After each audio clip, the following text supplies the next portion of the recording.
সকলকে আজকের এই ক্লাসে স্বাগত। শুরুতেই বলি, শব্দটা স্বাগত হবে, কিন্তু আমরা অনেকে এটাকে কি বলি, স্বাগতম বলি। এটা কিন্তু ভুল। তাহলে আশা করি এখানে যারা শিক্ষার্থী আছেন তারা সবাই ভালো আছেন, সুস্থ আছেন।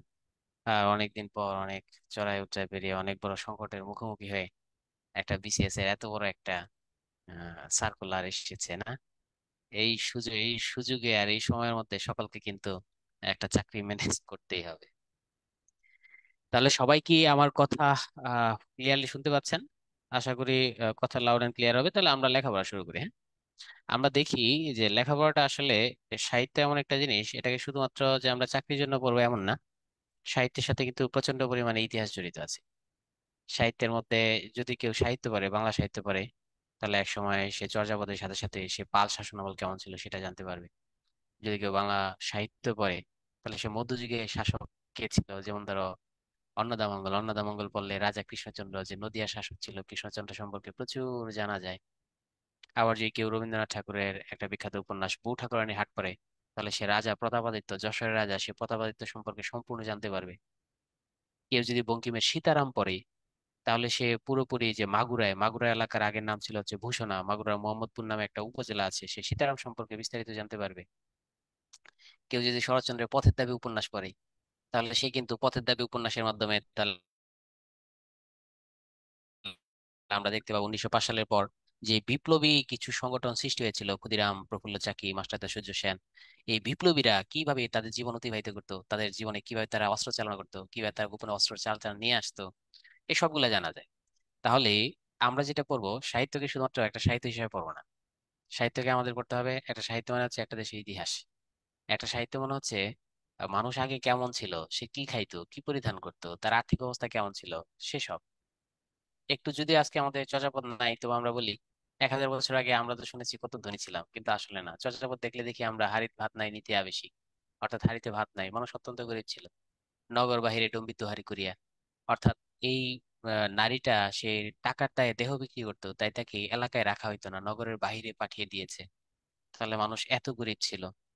নারীরা আমরা দেখবো 1000 বছর আগে একটু খারাপই ছিল, কারণ এখানে তারা অভিসার করতো, পরপুরুষের সাথে তারা মিলিত হইতো।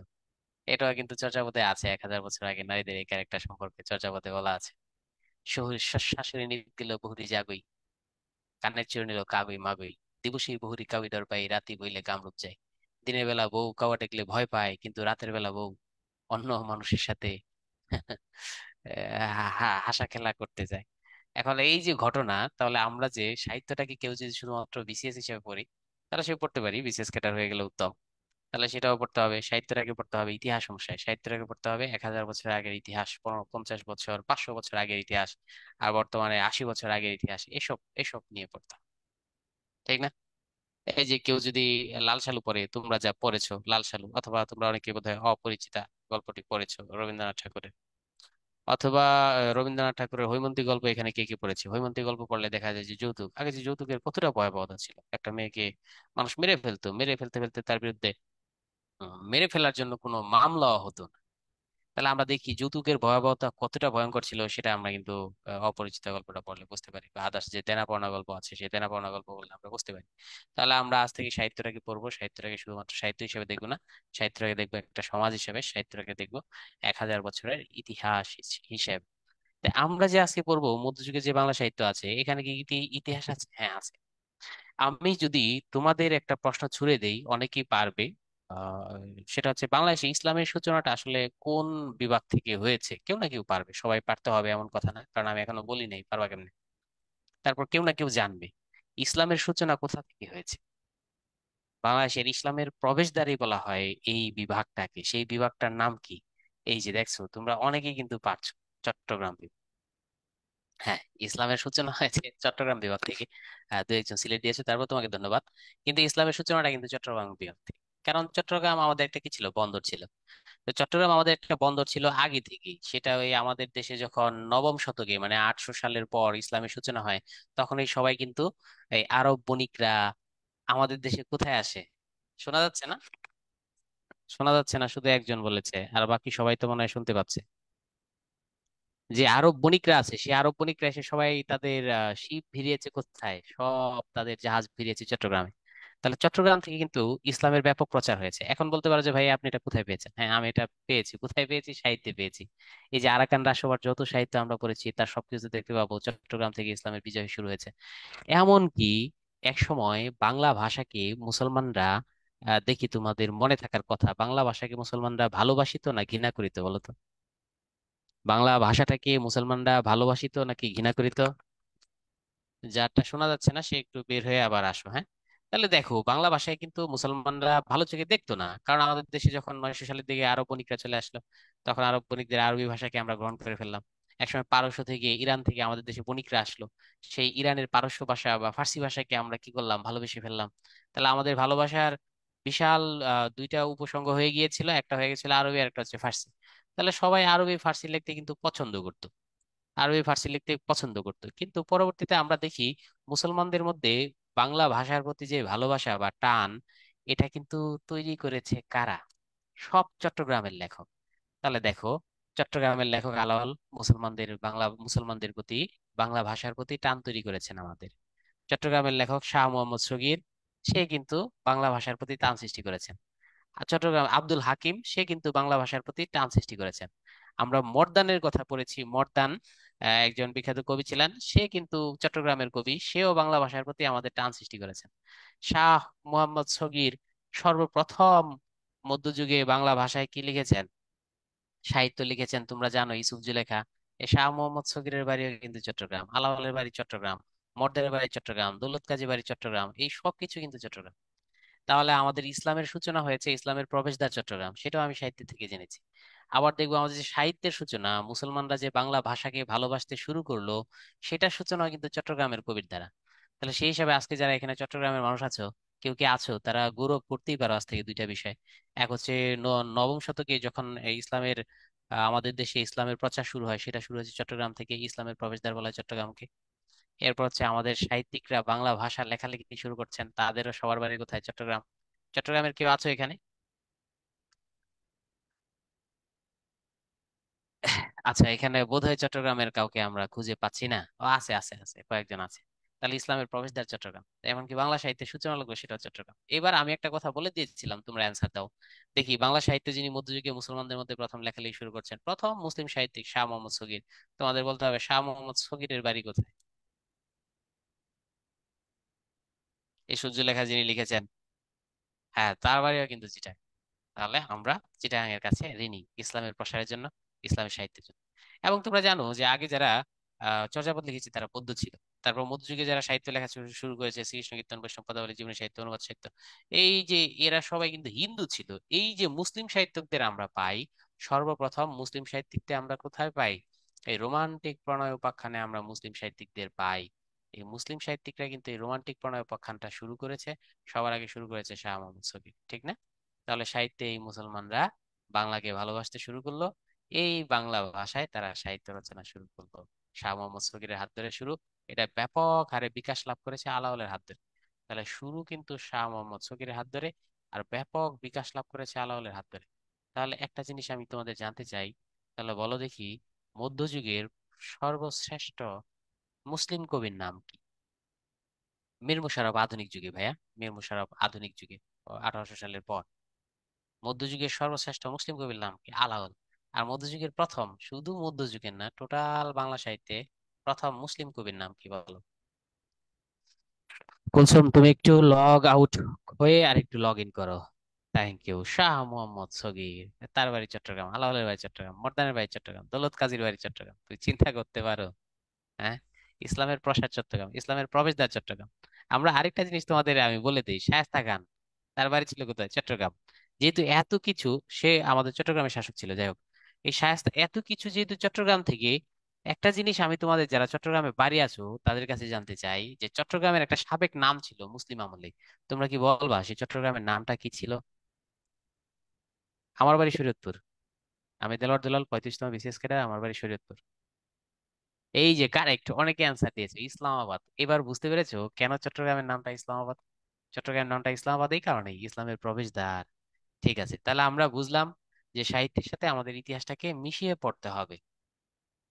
ওকে, শুধু সাহিত্য পড়লে অসম্পূর্ণ থেকে যাবে। তাহলে এবার দেখি আমরা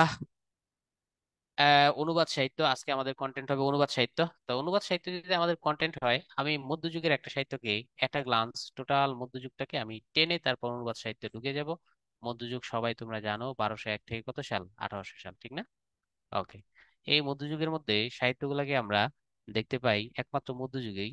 আহ হিন্দুদের সাহিত্য আছে বা সনাতনীদের সাহিত্য আছে, সনাতন বা হিন্দুদের সাহিত্য আছে, আর হচ্ছে মুসলমানদের সাহিত্য আছে। তাহলে মুসলমানরা সর্বপ্রথম যে সাহিত্যে অবদান রেখেছে সেই সাহিত্যের নামই কিন্তু অনুবাদ সাহিত্য। আর স্পেশালি একবারে অনুবাদ সাহিত্য এটাকে বলা যায়। অনুবাদ সাহিত্যকে যদি আমি কয়েকটা ক্যাটাগরি করি, এর মধ্যে আবার একটা ক্যাটাগরির নাম দাঁড়াবে হচ্ছে প্রেমের কাহিনী। সেগুলোকে আমরা বলি রোমান্টিক, প্রণয় আখ্যানও বলা হয়, আবার প্রণয় উপাখ্যানও বলা হয়। তাহলে রোমান্টিক, প্রণয়, উপাখ্যান, এখানে হচ্ছে মুসলমানদের মূল অবদান। বুঝতে পেরেছো? আচ্ছা, সেটা আমরা জানি। এখন মধ্যযুগের টোটাল যে সাহিত্যগুলো আছে সেই সাহিত্যগুলোর মধ্যে কি আছে, কেন রোমান্টিক প্রণয় উপাখ্যানটা আলাদা, সেটা আমরা একটু বুঝতে হইলে মধ্যযুগের মোট সাহিত্যের মধ্যে সবচেয়ে বড় সাহিত্যের নাম হচ্ছে শ্রীকৃষ্ণ কীর্তন। জানো, কৃষ্ণ এবং রাধা সেই রোমান্টিক প্রেমের কাহিনী আছে। তারপর আছে হচ্ছে বৈষ্ণব পদাবলী। এই শ্রীকৃষ্ণ কীর্তন বৈষ্ণব পদাবলীর বিষয়বস্তু কি? বৈষ্ণব পদাবলীর বিষয়বস্তু কিন্তু ভগবান বিষ্ণুর কাহিনী। বিষ্ণু পৃথিবীতে এসেছিল শ্রীকৃষ্ণ হিসাবে। এখানেও বৈষ্ণব পদাবলীর বিষয়বস্তু কৃষ্ণ রাধার প্রেম লীলা। তারপর একটা জীবনী সাহিত্য আছে। এই জীবনী সাহিত্যে আমরা দেখতে পাই মধ্যযুগে একজন মহামানব মহাপুরুষ জন্মায়, তার নাম হচ্ছে শ্রী চৈতন্যদেব। এই শ্রী চৈতন্যদেবকে ব্রাহ্মণরা হত্যা করে ফেলে। তাহলে এই শ্রী চৈতন্যদেবের সাহিত্য নিয়ে জীবনী সাহিত্য। এরপরে আমরা মধ্যযুগে একটা সাহিত্যের বিকাশ ঘটতে দেখি, সেটা হচ্ছে অনুবাদ সাহিত্য। তবে এই অনুবাদ সাহিত্যটা জেনারেলি বিকাশ ঘটেছে হিন্দু ধর্মের অনুবাদ থেকে। যেমন ধরো, এখানে রামায়ণ অনুবাদ করা হয়েছে, এখানে মহাভারত অনুবাদ করা হয়েছে, এখানে হচ্ছে তোমার ভাগবত পুরাণ অনুবাদ করা হয়েছে। এগুলো সবই সাধারণত হিন্দু সাহিত্যিকদের হাত ধরেই শুরু হয়েছে। হিন্দু সাহিত্যিকদের হাত ধরেই শুরু হয়েছে। এই অনুবাদের একটা ক্যাটাগরি যে রোমান্টিক প্রণয়োপাখ্যান, এটা জেনারেলি মুসলমানদের হাত ধরে শুরু হয়েছে। রোমান্টিক প্রণয়োপাখ্যান এটা এক ধরনের অনুবাদ সাহিত্যই বটে। তাহলে এই জায়গায় আইসা মোটামুটি অনেক দূরে এসে আমরা মুসলমানদের অবদান সাহিত্যে পাওয়া শুরু করছি। মুসলমানরা আমাদের বাংলাকে ভালোবাসা শুরু করলো। এর আগে তারা বাংলাকে ভালোবাসিত না। তারা ফার্সি লাভার ছিল। একজন বলেছে তারা ফার্সি লাভার ছিল। আমাদের দেশে ফার্সিরা ব্যবসা করতে এসেছে, তাদের সাথে মিশে গেছে, ফার্সি লাভার ছিল। তারা আরবরা আমাদের দেশে ব্যবসা করতে এসেছে, তাই তারা আরবি লাভার ছিল। ঠিক আছে? বৈষ্ণব জীবন সাহিত্য, অনুবাদ সাহিত্য। মধ্যযুগে আমরা জানি যে মনসা দেবী, সাপের দেবী, তার একটা কাহিনী আছে, সেটাকে বলে আমরা মঙ্গল কাব্য। অনুবাদ সাহিত্য মঙ্গল কাব্য। তারপর মধ্যযুগে জানো অনেকগুলা কি আছে, লোক সাহিত্য আছে। লোক সাহিত্য কোনগুলা? ঠাকুরমার ঝুলি, ঈশপের গল্প, এগুলা লোক সাহিত্য। ছড়া আছে লোক সাহিত্যের, অনেকগুলা লোক সাহিত্যের গান আছে, এগুলা সব এই লোক সাহিত্য। তারপর জানো যে ভগবান শিবের একটা কাহিনী আছে। শিবের কাহিনী নিয়ে যে সকল সাহিত্য, সেই সাহিত্যটাকে আমরা কি বলি বলতো? সেটাকে বলি নাথ সাহিত্য। নাথ, শ্রীকৃষ্ণ কীর্তন, বৈষ্ণবপদের জীবন সাহিত্য, অনুবাদ সাহিত্য, মঙ্গল কাব্য, লোক সাহিত্য, নাথ সাহিত্য। আমরা জানি যে ইমাম হাসান হোসেনের একটা কাহিনী আছে মধ্যযুগে, সেই কাহিনীটার নাম কি? মুরসিয়া সাহিত্য, ঠিক না? ইমাম হাসান হোসেনের যত কাহিনী আছে, এবং ইমাম হাসান হোসেনের একটা সৎ ভাই ছিল, সৎ ভাইয়ের নাম ছিল হানিফা, তার সমস্ত কাহিনী কি? মুরসিয়া সাহিত্য। নাথ সাহিত্য এবং মুরসিয়া সাহিত্য। তোমরা যারা ছবি দেখেছো, সেটা হচ্ছে এ তুমি কেমন তুমি চোখের পাতায় আয়না ধরো, জাতিস্বর ছবি দেখেছো, সেখানে কি আছে? কবি গান আছে। আবার এই কবি গানের সময়ে আমাদের সময় মধ্যযুগে একটা সাহিত্য সৃষ্টি হয়েছিল, সেই সাহিত্যের নাম কি? পুঁথি সাহিত্য। কবি গান ও পুঁথি সাহিত্য এবং টপ্পা গান। রামনীতি গুপ্ত নামে একজন কবি আছেন, উনি অনেক সুন্দর কিছু গান লিখেছেন। ভালোবাসিবে বলে ভালোবাসিনি, কি কথা! একটা ছেলে একটা মেয়েকে ভালোবাসিত, কিন্তু মেয়েটা এই ছেলেটাকে পাত্তাই দিত না। তখন ছেলেটা মেয়েটাকে বলল, ভালোবাসিবে বলে ভালোবাসিনি, চাঁদের মুখের হাসি দেখিতে ভালোবাসি, তাই দেখিতে আসি, দেখা দিতে আসি। অর্থাৎ তুমি আমাকে কেন ঘৃণা করো, তুমি আমাকে কেন দূরে সরিয়ে দাও? তোমার ভালোবাসার জন্য তো আমি তোমাকে ভালোবাসিনি। ভালোবাসিবে বলে ভালোবাসিনি, চাঁদের মুখের হাসি, তুমি হচ্ছে আকাশের চাঁদ, চাঁদের মুখের হাসি দেখিতে ভালোবাসি, তাই দেখিতে আসি, কিন্তু দেখা দিতে আসিনি। আমাকে তুমি দেখো, এটা তো বলি না। তাহলে তুমি কেন বলো যা দুষ্টু যা? এরকম আর কি। টপ্পা গান আছে। মধ্যযুগে আবার কিছু কি আছে, পাঁচালী গানও আছে। দাশরথী রায় এই পাঁচালী গানটা সৃষ্টি করেছেন। মধ্যযুগে আবার কিছু আছে গদ্য এবং পদ্য মিশ্রিত যে কাব্য, সেগুলোকে আমরা বলি চম্পু কাব্য। তাহলে সমস্ত কাব্যের মধ্যে দেবদেবীর বিশাল প্রাধান্য থাকলেও একমাত্র রোমান্টিক প্রণয় উপাখ্যানগুলা ব্যতিক্রম ছিল। আর রোমান্টিক প্রণয় উপাখ্যান কেন ব্যতিক্রম দেখো, সব জায়গায় আমরা দেবদেবীর প্রাধান্য দেখতে পাই, কিন্তু মুসলমান যেহেতু এটা রচিত, তাই এখানে কিন্তু মানুষের প্রাধান্য। সব প্রেমের কাহিনী, অগণিত ভালোবাসা এখানে আছে, সব প্রেমের কাহিনী। তাই যদি আসে মধ্যযুগের কোন সাহিত্যে মানুষের কথা বলা হয়েছে, তাহলে অ্যান্সার হবে কি? তাহলে অ্যান্সার হবে মধ্যযুগের রোমান্টিক প্রণয় উপাখ্যানে মানুষের কথা বলা হয়েছে। এই হচ্ছে মূল বিষয়। পুঁথি সাহিত্য, সাউন্ড কম, কথা অস্পষ্ট, এগুলা রেকর্ডেড? হ্যাঁ, রেকর্ডেড মনে হয় পাওয়া যাবে ক্লাস শেষে। সেটা আমাদের যে কোর্স থাকবে সেই কোর্সের মধ্যে রেকর্ডেড মনে হয় পাওয়া যাবে। তাহলে সব রোমান্টিক, তাহলে মুসলমানরা রোমান্স খুব পছন্দ করে, বোঝা যায় না? আচ্ছা, তাহলে মুসলমানরা বাংলা ভাষা লাভার হইলো কত শতকের দিকে? 15 শতকের দিকে। তাহলে মুসলমানরা যদি বাংলাকে ভালোবাসতে থাকলো 15 শতকের দিকে, মানে 1400 সালের পর, 1400+ সাল হইলে সেটাকে আমরা কি বলি? 15 শতক দিকে মুসলমানরা বাংলাকে ভালোবাসতে শুরু করলো।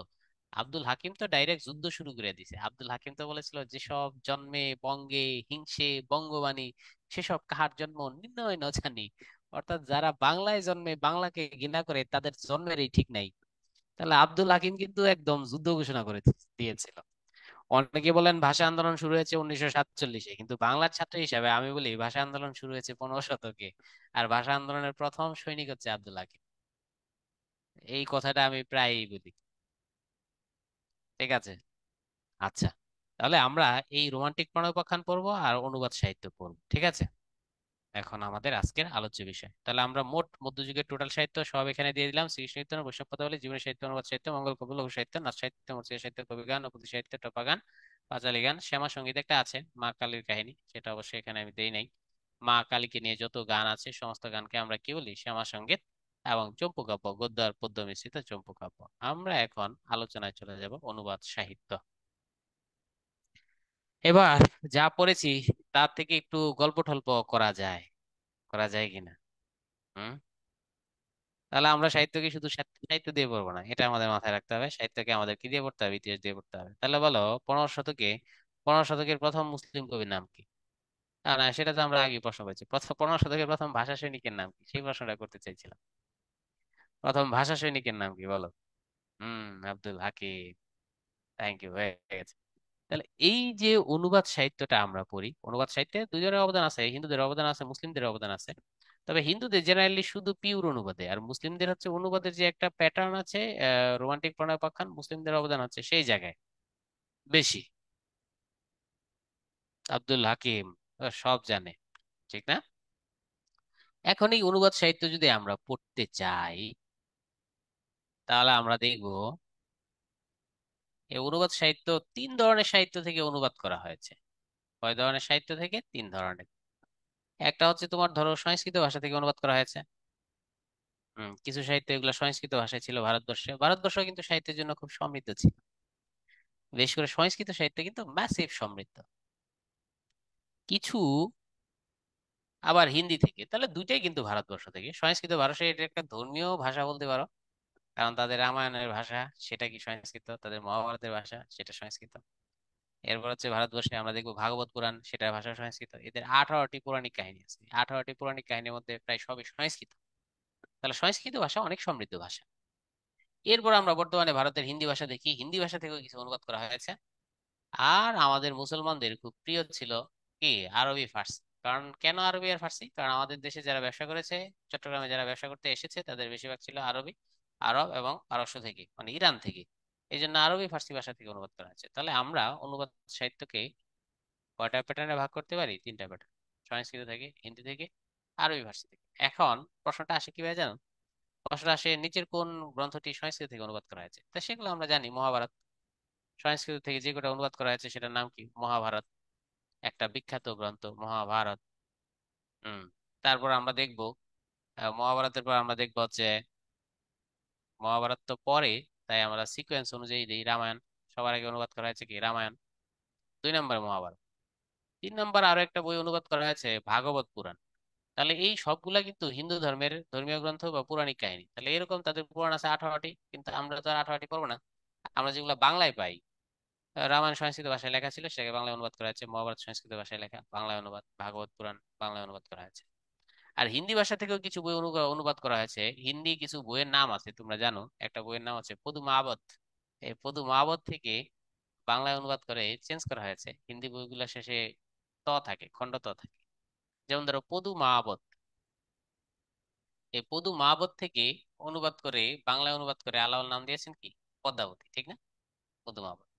তারপর আমরা আরেকটা বই পাবো, সেটার নাম হচ্ছে মধু মালত। তো মধু মালত থেকে বাংলায় অনুবাদ করে নাম দেওয়া হয়েছে কি?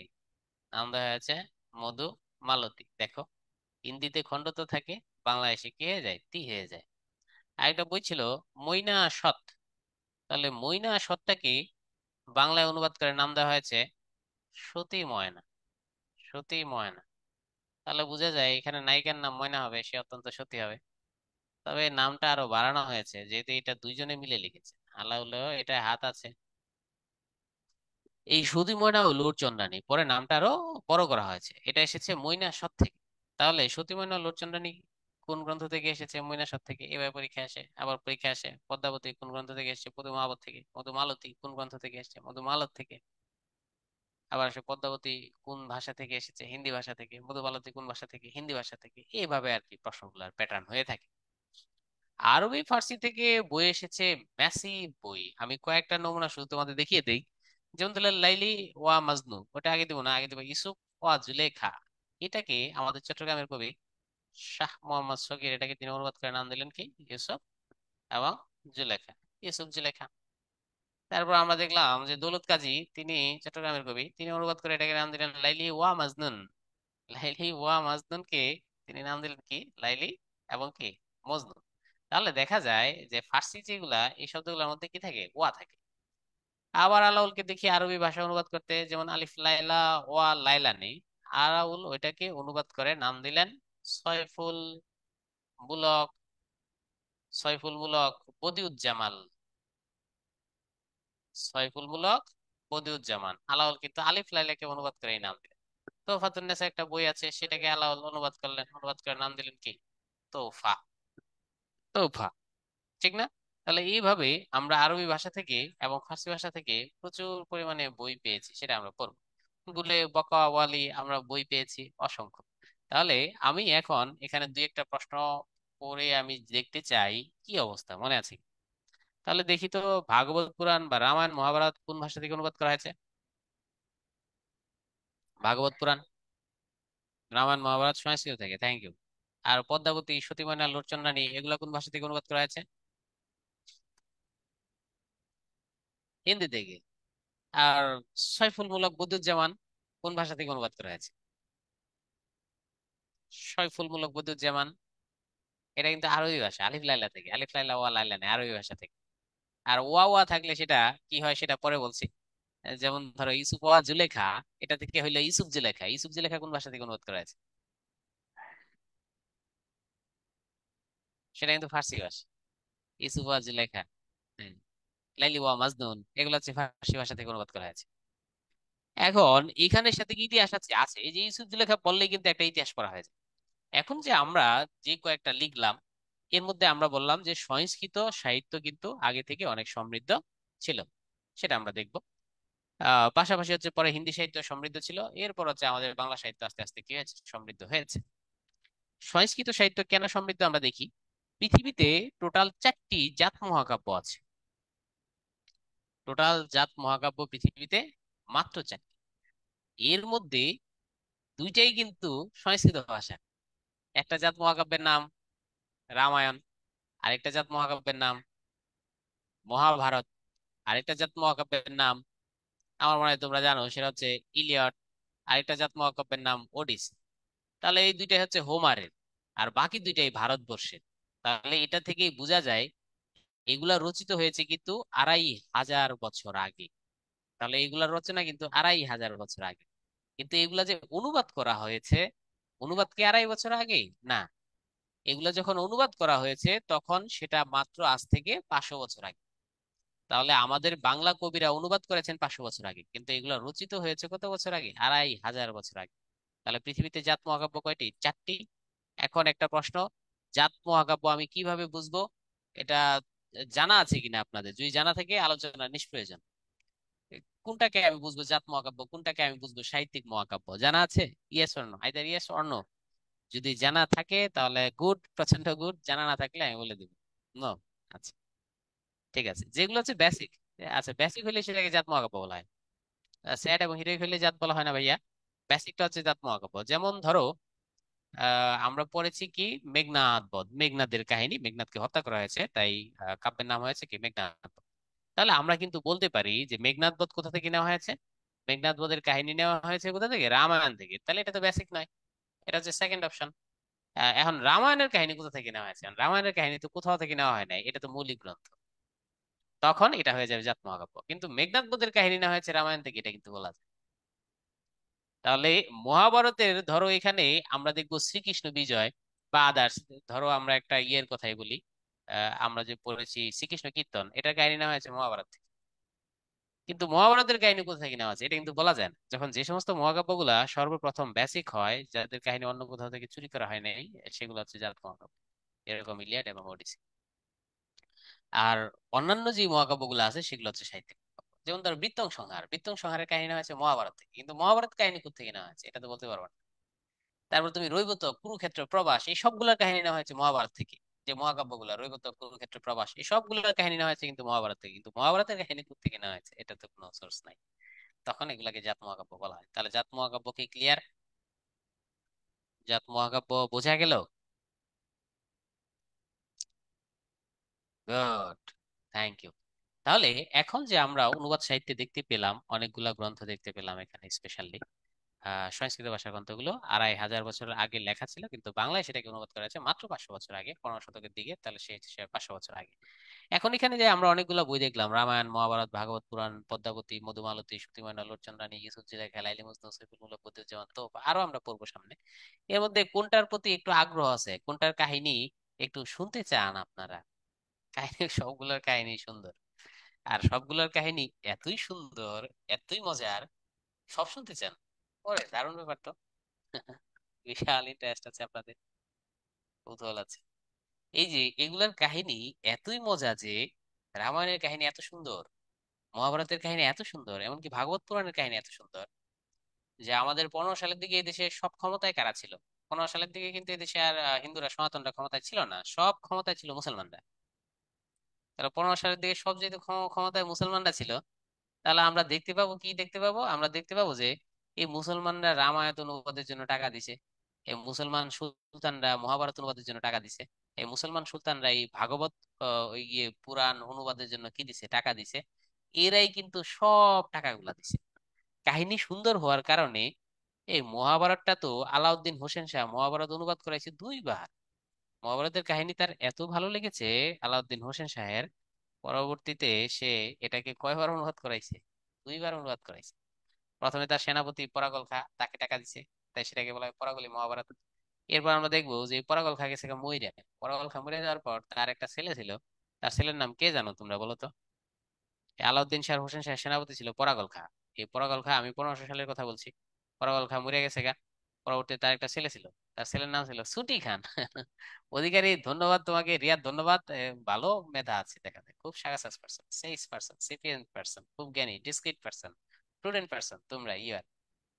তাহলে এই সুটি খান ছিল পরাগলি খানের ছেলে। পরাগল খান মরে যাওয়ার পর আবার সুটি খান রে দিয়া কিন্তু আবার কি করা হয়েছে, অনুবাদ করা হয়েছে। তাহলে কেন এত অনুবাদ করতো মধ্যযুগে মুসলিম শাসক হওয়া সত্ত্বেও? কারণ মূল কারণেই ছিল হচ্ছে তাদের মজা লাগতো, খুবই ইন্টারেস্টিং ছিল। এই জন্য তারা এই কাহিনীগুলা, মজার মজার কাহিনীগুলা শুনতো, বারবার অনুবাদ করাইতো। তাহলে যদি কোনো পৃষ্ঠপোষকে হিন্দু রাজার নাম থাকে, তাহলে ওটা ঘেচাং করে কেটে দিতে হবে। তাহলে পৃষ্ঠপোষক মানেই হবে সেটা মোটামুটি মুসলিম সুলতানগণ সব পৃষ্ঠপোষক ছিল। যেমন ধরো রামায়ণের পৃষ্ঠপোষক সে একজন কি মুসলিম, জালাউদ্দিন যদু শাহ। মহাভারতের পৃষ্ঠপোষক আলাউদ্দিন হোসেন শাহ, সে একজন মুসলিম। এই সব জায়গায় আমরা দেখবো। আবার রুকনুদ্দিন বর্বরাক শাহ, এই রুকনুদ্দিন বর্বরাক, আমি একে বলতাম বর্বরা, এই বর্বরা আবার ভাগবত পুরাণ অনুবাদ করাইছে। তাহলে পৃষ্ঠপোষক গুলা সব মুসলিম ছিল। তাহলে আমি কি সাহিত্যের মধ্যে আছি? নাই। দেখো মধ্যযুগে যে মুসলমান শাসন ছিল সেটা আমরা চলে গেলাম, মধ্যযুগে মুঘল শাসন ছিল আমরা সেটাই চলে গেলাম। মুঘলদের আন্ডারে মুঘলরা টোটাল দিল্লি নিয়ন্ত্রণ করতো, আর আমাদের অঞ্চলে নিয়ন্ত্রণ করতো আলাদা সুলতান। এই সুলতানরা মুঘলদের কি দিত, টাকা পয়সা দিয়া তারপর সুলতানিগিরি করতো। তাহলে একই সাথে যখন মুঘল ছিল টোটাল ভারতবর্ষে, তখন আমাদের এই বাংলা অঞ্চলে ছিল আলাদা সুলতান। তাহলে আমাদের অঞ্চল শাসন করতো কারা, মুঘলরা না সুলতানরা? বলো, 1500 সালের দিকে আমাদের অঞ্চল শাসন করতো কারা, মুঘলরা না সুলতানরা? সুলতানরা। তখন কিন্তু সুলতান হয়ে যাবে, সুলতানি শাসন আমল ছিল আমাদের অঞ্চলে। তবে সুলতানরা মুঘলদের কিছু টাকা পয়সা দিয়া তাদেরকে ম্যানেজ করে রাখতো, নাইলে তো বস মাইন্ড করবে। আমরা যেরকম এখন ম্যানেজ করে রাখি কারে, আমেরিকারে, সেরকম আর কি। তবে সুলতানদের স্বাধীন ছিল। এই সুলতানরাই 1500 সালের দিকে সমস্ত কিছুতে পৃষ্ঠপোষকতা করেছে। তাহলে আমরা শুরু করি প্রথমেই কাহিনী দিয়ে, মনে হয় রামায়ণের কাহিনী সবাই তোমরা জানো, তাহলে আমরা মহাভারত দিয়ে শুরু করি। রামায়ণের কাহিনী জানা আছে বোধহয় নাকি? রামায়ণের কাহিনী সবাই জানা আছে না? Ram. Hmm. Yes or no? তাহলে রামায়ণ আমরা পড়বো না। ওকে। ওকে ওকে, রামায়ণের কাহিনী তোমরা সবাই জানো না? ঠিক আছে, তাহলে আমরা মহাভারত দিয়ে শুরু করব। আর রামায়ণ মহাভারতের কত বড় বিশাল সেটা একটু দেখাই। আগে একটু লেখকদের আলোচনায় আসি, কাহিনীটা দেখি। মহাভারত, এই যে মহাভারতটা লিখেছেন কে? কৃষ্ণ দ্বৈপায়ন ব্যাসদেব। এই কৃষ্ণ দ্বৈপায়নের মহাভারত ব্যাসদেবও বলা হয়, আবার তাকে বেদব্যাসও বলা হয়, দুইটাই বলা হয়। কাহিনীটা আমরা একটু দেখি, আচ্ছা? এই কাহিনীটা হচ্ছে, মহাভারতের কাহিনী হচ্ছে, একটা রাজা থাকে, সেই রাজার নাম কি? শান্তনু। এই রাজা বিবাহ করে দুইটা। ধর্মীয় কাহিনী তো মজার আছে, কিন্তু কেউ হাসাহাসি করবো না, অন্য ধর্মকে শ্রদ্ধাবোধ বজায় রাখতে হবে। সে একদিকে গঙ্গা নদীকে বিয়ে করে, আরেকটা বিয়ে করে সেই সত্যবতী নামে এক জেলের মেয়ে। তাহলে এই গঙ্গাকে যখন সে বিয়ে করে, বিয়ে করার পর তার একটা সন্তান জন্মায়, সেই সন্তানের নাম কি? বিশ্ব। তাকে আমরা মহামহিম বিশ্ব বলি, সংক্ষেপে আর কি। মহাভারতের কাহিনী কেন এত সুন্দর? এই যে ভীষ্ম থাকে, মৎস্যকন্যা, থ্যাংক ইউ। এই যে ভীষ্ম থাকে, ভীষ্ম কিন্তু আহ, তার বড় সন্তান, তাহলে শান্তনুর পর রাজা তো উনি হওয়ার কথা। কিন্তু সত্যাবতীর মন খারাপ হয়ে যায়, সত্যাবতীর ছেলে থাকে বিচিত্র। সে যদি রাজা না হইতে পারে, সত্যবতীর মন খারাপ হয়ে যায়, শান্তনুর মন খারাপ হয়ে যায়, তখন বিশ্ব গিয়ে বাবাকে কথা দেয়, বাবা তোমার মন খারাপের কোনো কারণ নাই, আমি ঘোষণা দিচ্ছি, আমি কোনোদিন আর ওয়াইফ গ্রহণ করিব না, বিয়ে করিব না, আমার কোনো সন্তান থাকবে না, আমি কি হবো না? রাজা হব না। তাহলে রাজা হবে সব এর সন্তানেরা, বিচিত্র বীর্য। তাহলে এই সমাধান কিন্তু মিটাই দিল বিশ্ব। এরপর ঘটনা কি ঘটে? বিচিত্র বীর্যর বিয়ে করার বয়স হয়, তার জন্য দুইটা বিয়ে, এই প্রথম ওয়াইফ, ফার্স্ট ওয়াইফ, হচ্ছে সেকেন্ড ওয়াইফ। কিন্তু বিয়ের দিন বিচিত্র বীর্য মরে যায়। বিচিত্র বীর্য মরে গেলে তার এই দুই বউ কিন্তু অকেজ হয়ে যায়। বিচিত্র বীর্য মারা গেলে বিচিত্র বীর্য ডেড, এই তার দুই বউ কে যায়? অকেজ হয়ে যায়। এখন এই যে দুই বউ অকেজ হয়ে গেল, এখন ঝামেলা করলো না? দেখো, একজন একজন কিন্তু এদিক দিয়ে ঘোষণা দিল, কি ঘোষণা দিল? সে আর কোনোদিন বিয়ে করবে না, এবং সে শপথ ভঙ্গ করতে পারবে না। শপথ যদি ভঙ্গ করে, তাহলে সে কিন্তু কি নরকে যাবে। এবং সে বলেছে যে আমি এই সত্যাবতীর সন্তানদের গোলামি করব চিরকাল, এই কথা সে বলেছে। এখন একজন বলেছে পোক্স, হ্যাঁ, প্রক্সি দিবে, থ্যাংক ইউ, কারেক্ট অ্যান্সার। এখন একজন প্রক্সি লাগবে, প্রক্সি দিতে হলে বৈধ লোক প্রক্সি দিতে হবে। এই সত্যাবতীর আরেকটা সন্তান ছিল, সেই সন্তানের নাম কিন্তু কৃষ্ণ দ্বৈপায়ন ব্যাসদেব। তাহলে তুমি খেয়াল করে দেখো, কৃষ্ণদ্বৈপায়ন ব্যাসদেব কিন্তু সত্যাবতীর আপন সন্তান। এবং এই কৃষ্ণদ্বৈপায়ন ব্যাসদেবী কিন্তু আবার মহাভারত কি করেছেন? লিখেছেন। এই যখন বিচিত্র বীর্য মারা যায়, তার দুই বউ অকেজ হয়ে যায়, তখন এই কৃষ্ণদ্বৈপায়ন ব্যাসদেব এসে প্রক্সি দেয়। এই প্রক্সি দেওয়ার ফলে এই প্রথম বউ, এই বেটা যেহেতু একজন ঋষি ছিল, তাকে দেখে প্রথম বউ বই ভয় পাওয়া যায়। তাই এখানে একটা যেই রাজা হয়, সেই রাজা হয় অন্ধ, চোখ বন্ধ করে দেয় বউ। তাই রাজা হয় অন্ধ, ধৃতরাষ্ট্র। আর এখানে বউ কি হয়ে যায়? হলুদ কালার হয়ে যায়। তাই এখানে যেই সন্তানটা জন্মায় তার নাম কি? পাণ্ডু। এই যে এই কিন্তু হলদে কালারের হয়ে যায়, ইউলিশ হয়ে যায়, তাই তার নাম হয় কি? পাণ্ডু। এখন মোটামুটি কৃষ্ণদ্বৈপায়নের কাজ শেষ। কিন্তু হঠাৎ করে দেখলো ওই রুমের মধ্যে একজন দাসী প্রবেশ করেছে। তখন কৃষ্ণদ্বৈপায়ন ভাবলো কাজ মনে হয় এখন একটা কি, ওয়ান মোর জব লেফট, এখন একটা কাজ বাকি আছে, রিমেনিং আছে। তখন কিন্তু এই কৃষ্ণদ্বৈপায়ন দাসীকেও ধরে। যখন দাসীকে ধরে, তখন এখানে জন্ম হয় এক মহাজ্ঞানী, সেই মহাজ্ঞানীর নাম কি? বিদুর। যাই হোক, এবার ধৃতরাষ্ট্র অন্ধ, সে রাজা হইছে, যেহেতু এ পক্ষে কোনো রাজা নাই, সে কিন্তু কিং হইছে। কিন্তু অনেক শাস্ত্র পণ্ডিতরা বলছে যে অন্ধ কখনো রাজা হতে পারে না, তাহলে কিং কিন্তু তার কাছ থেকে ছুটে গিয়ে কিং হয়ে গেছে কারা? পাণ্ডুরা। এখন পাণ্ডুর আবার জন্ম হয়েছে কয় পুত্র? 5 পুত্র। ধৃতরাষ্ট্রের জন্ম হয়েছে কত পুত্র? 100 পুত্র। তবে এখন যেহেতু কিং পাণ্ডু হয়েছে, সমস্যা নাই, পাণ্ডু গেছে গা মইরা, তো পাণ্ডু মইরা গেলে এখন কে কিং হবে? এই 5 পুত্রের বড় পুত্র কিং হবে, নাকি এই 100 পুত্রের বড় পুত্র কিং হবে? পরবর্তীতে এই 100 পুত্রের বড় পুত্র কিং হয়ে যায় দুর্যোধন। এই কিং থাকে হচ্ছে অত্যন্ত অত্যাচারী, এই 5 ভাইয়ের সাথে বিশাল পরিমাণে মারামারি শুরু করে। তোমরা আবার জানো, 35তম বিসিএস একটা প্রশ্ন এসেছিল, এই 5 ভাই একটা মেয়েকে বিয়ে করেছিল, সেই মেয়েটার নাম কি? দ্রৌপদী। এটা 35তম বিসিএস এত গভীর থেকে প্রশ্ন এসেছে, এই দ্রৌপদীকে 5 ভাই মিলে বিয়ে করেছে। যাই হোক, পরে এই দুর্যোধনের সাথে এই 5 ভাইয়ের, এই 100 ভাইয়ের সাথে 5 ভাইয়ের যুদ্ধ শুরু হয়ে যায়। এই যুদ্ধে কৃষ্ণ এসে সরাসরি কি করে? কৃষ্ণ তো আসলে স্বয়ং ভগবান বিষ্ণু। কৃষ্ণকে কিন্তু সাধারণ একটা বালক বা লাভার বয় বা বয়ফ্রেন্ড এইরকম ভাবলে হবে না, তিনি কিন্তু স্বয়ং ভগবান বিষ্ণুর অবতার। সেই হিসাবে ভগবান বিষ্ণু বা কৃষ্ণ এসে এই পাঁচ ভাইয়ের সাথে যখন যোগ দেন, তখন এই যুদ্ধটা হয় কুরুক্ষেত্রে, হস্তিনাপুরে। এখন তোমরা কি জানো হস্তিনাপুর কি? হস্তিনাপুর হচ্ছে বর্তমান দিল্লি। তাহলে সেই কুরু বংশের দিল্লিতে বা হস্তিনাপুরে সেই যুদ্ধ হয়। কুরু বংশ, এদের বংশের নাম হচ্ছে কুরু বংশ। তাই যুদ্ধটাকে বলা হয় কুরুক্ষেত্রের যুদ্ধ, যেহেতু বংশের নাম কুরু বংশ তাই কুরুক্ষেত্রের যুদ্ধ। হস্তিনাপুর বা দিল্লিতে যুদ্ধটা হয়। এই পাঁচ ভাইয়ের সাথে 100 ভাই, এই 100 ভাইকে সানডে মানডে ক্লোজ করে দেয় কয় ভাই? এই পাঁচ ভাই। এখানে এসে কাহিনী কি হয়ে যায় শেষে। তাহলে দেখো, বলতে পারো যে ভাই আমরা কি এত গভীরে পড়তে হবে? প্রশ্ন যদি তোমার অনেক অ্যাবস্ট্রুজ হয়, দুর্বোধ্য হয়, তাহলে কিন্তু একটু গভীরে গিয়ে পড়াই ভালো। এই হচ্ছে মহাভারতের মোট কাহিনী। তো এই কাহিনী পছন্দ করতেন। কে পছন্দ করতেন? আমাদের যে 15 সালে আমাদের যে 15 শতকের সুলতানরা ছিল, সেই সুলতানরা খুব পছন্দ করতেন। বিশেষ করে আহু শাহ, আলাউদ্দিন হোসেন শাহ এটা খুব পছন্দ করতেন। এই আলাউদ্দিন হোসেন শাহ এটা পছন্দ করার পর আমি তোমাদের কাছ থেকে জানতে চাই, বলতো আলাউদ্দিন হোসেন শাহ এটাকে কয়বার অনুবাদ করিয়েছেন, কয়বার তিনি এই কাব্যটা শুনেছেন, তিনি শুনতেন এগুলা অনুবাদ করিয়ে? হ্যাঁ, 2বার অনুবাদ করিয়েছেন। প্রথমে কাকে দিয়ে, পরাগল খা না সুটি খা, কাকে দিয়ে? তার সেনাপতি, দুজনেই তার সেনাপতি ছিল। প্রথমে হচ্ছে পরাগল খা, তাই এটাকে বলা হয় পরাগলি মহাভারত। পর হচ্ছে ছুটি খা, তাই এটাকে বলা হয় কি ছুটিখানি মহাভারত। তাহলে আমরা পরাগলি মহাভারত আর ছুটিখানি মহাভারত আমরা বুঝে গেলাম, ঠিক না? গুড। তাহলে বুঝে যেহেতু গেলাম, তাহলে এখানে আমরা মহাভারতের সবটুকু বিষয় বলে দেই আমাদের কোন জাতীয় প্রশ্নগুলো আসতে পারে। যেমন ধরো, মহাভারত আজ থেকে লেখা হয়েছে কত বছর আগে? 2500 বছর আগে। তখন যে মহাভারতটা লিখেছেন, তখন মহাভারতটা লিখেছেন কৃষ্ণদ্বৈপায়ন ব্যাসদেব। কৃষ্ণদ্বৈপায়ন ব্যাসদেবের কিন্তু মহাভারতে একটা বিশাল ক্যারেক্টার আছে, ঠিক না? এ লিখেছেন। কিন্তু এবার আমরা চলে আসি আজ থেকে 500 বছর আগের ঘটনা, 1500 সালে যখন এটাকে কি করা হয়েছে, বাংলায় অনুবাদ করা হয়েছে। আগে তো আর অনুবাদ ছিল না, এবার এটাকে অনুবাদ করা হবে। প্রথম যিনি অনুবাদ করলেন তার নাম ছিল হচ্ছে ক দিয়ে শুরু, ক যেহেতু প্রথম লেটার তাই মনে রাখবা। প্রথম অনুবাদকটা ক দিয়ে, কবীন্দ্র পরমেশ্বর, তিনি এটাকে অনুবাদ করলেন। এরপর এটাকে অনুবাদ করলেন আরো একজন ব্যক্তি, তার নাম শ্রী দিয়ে শুরু, তার নাম হচ্ছে শ্রীকর নন্দী, ঠিক আছে? শ্রীকর নন্দী। গোবিন্দ পরমেশ্বরকে যিনি টাকা দিলেন, তিনি হচ্ছেন পরাগল খা। আসলে পরাগল খা তো নিজে আর ডাইরেক্ট টাকা দেয় নাই, তাকে টাকা দিয়েছে আহুসা। আহুসা মানে আলাউদ্দিন হোসেন শাহ।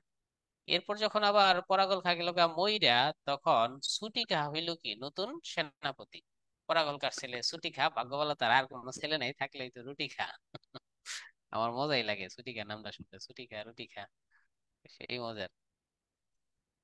গুড। তারপর হচ্ছে তোমার এই ছুটি খা, এবার ছুটি খাকে দিয়ে আবার ছুটি খা টাকা দিলেন সিকোনন্দিকে, সিকোনন্দি কিন্তু আবার অনুবাদ করলেন। তবে আসলে মূল টাকাটা কে দিয়েছেন? আহু শাহ, আলাউদ্দিন হোসেন শাহ।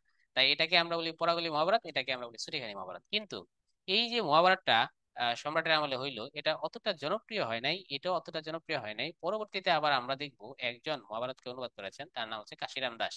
এই কাশিরাম দাস যে মহাভারতটা অনুবাদ করেছেন, এটা হচ্ছে সহজ ছিল, মজার ছিল। তাই সবচেয়ে শ্রেষ্ঠ অনুবাদক কে? কাশিরাম দাস, এটা আসে।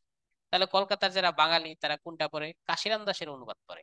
যারা বাংলাদেশের সনাতনী বাঙালি তারা কার অনুবাদ করে? কাশিরাম দাসের অনুবাদ করে। তাহলে আমাদের দেশের সবচেয়ে জনপ্রিয় কোনটি? কাশিরাম দাস। এবার আসো, যেই মহাভারতকে আমরা ছোট করে বর্ণনা করলাম, এই মহাভারত সম্পর্কে তুমি জানলে অবাক হইবা। এই মহাভারতে টোটাল খণ্ড আছে কয়টি? 18টি। আর টোটাল শ্লোক আছে হচ্ছে কত হাজার বলো তো দেখি? 85,000 শ্লোক আছে।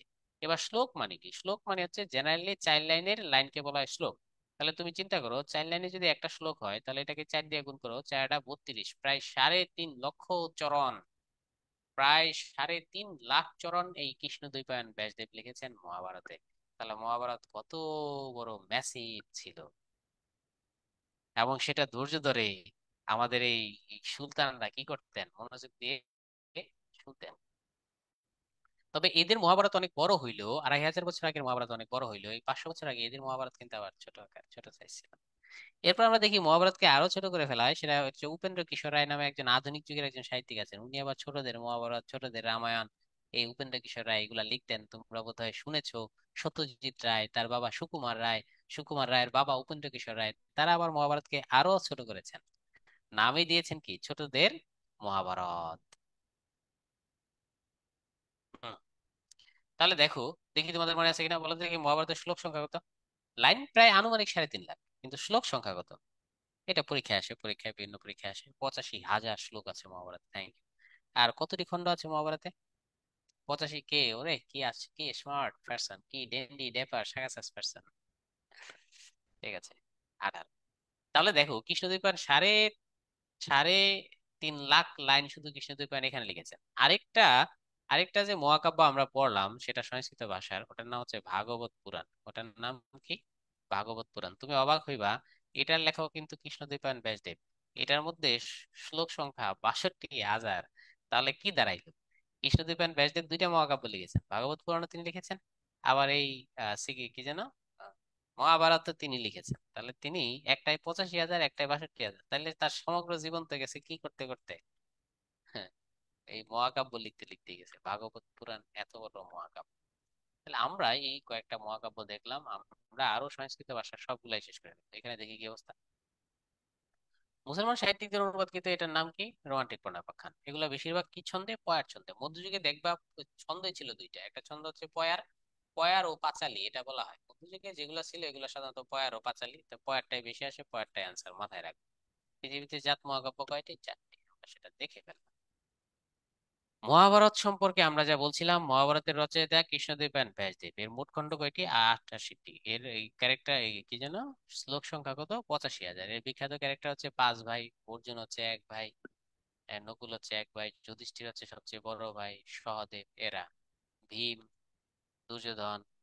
এরা খারাপ ছিল, এই দুর্যোধন খারাপ লোক ছিল, ব্যাটম্যান। মহাভারতের প্রথম অনুবাদক ক দেখে বুঝবা, কবীন্দ্র পরমেশ্বর। কবীন্দ্র পরমেশ্বর অনুবাদিত গ্রন্থের নাম কি? পরাগলি মহাভারত।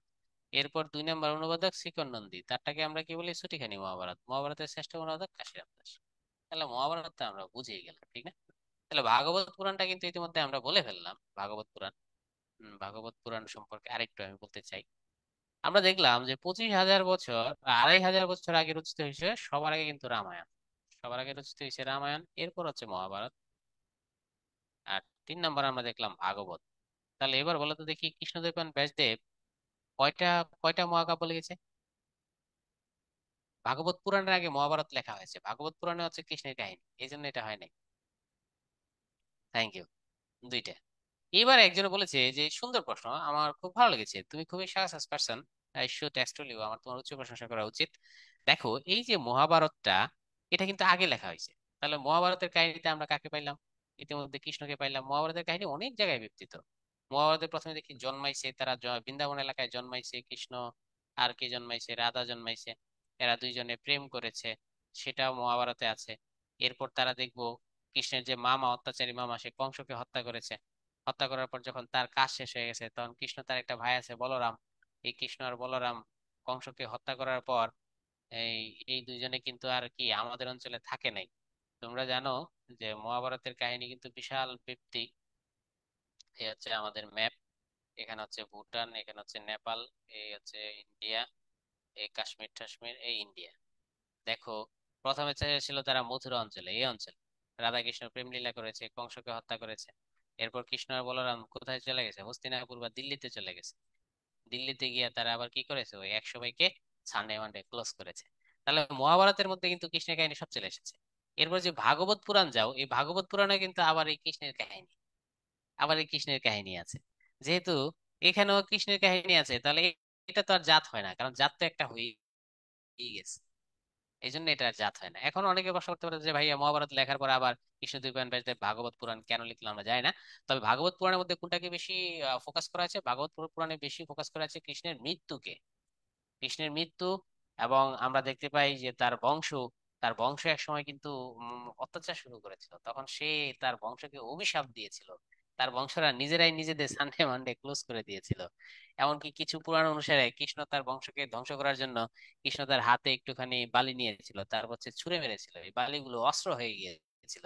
তারপর সে তার বংশের লোকদের হত্যা করেছিল। এটা নিয়ে হচ্ছে তার বংশের নাম যদু বংশ। Thank you.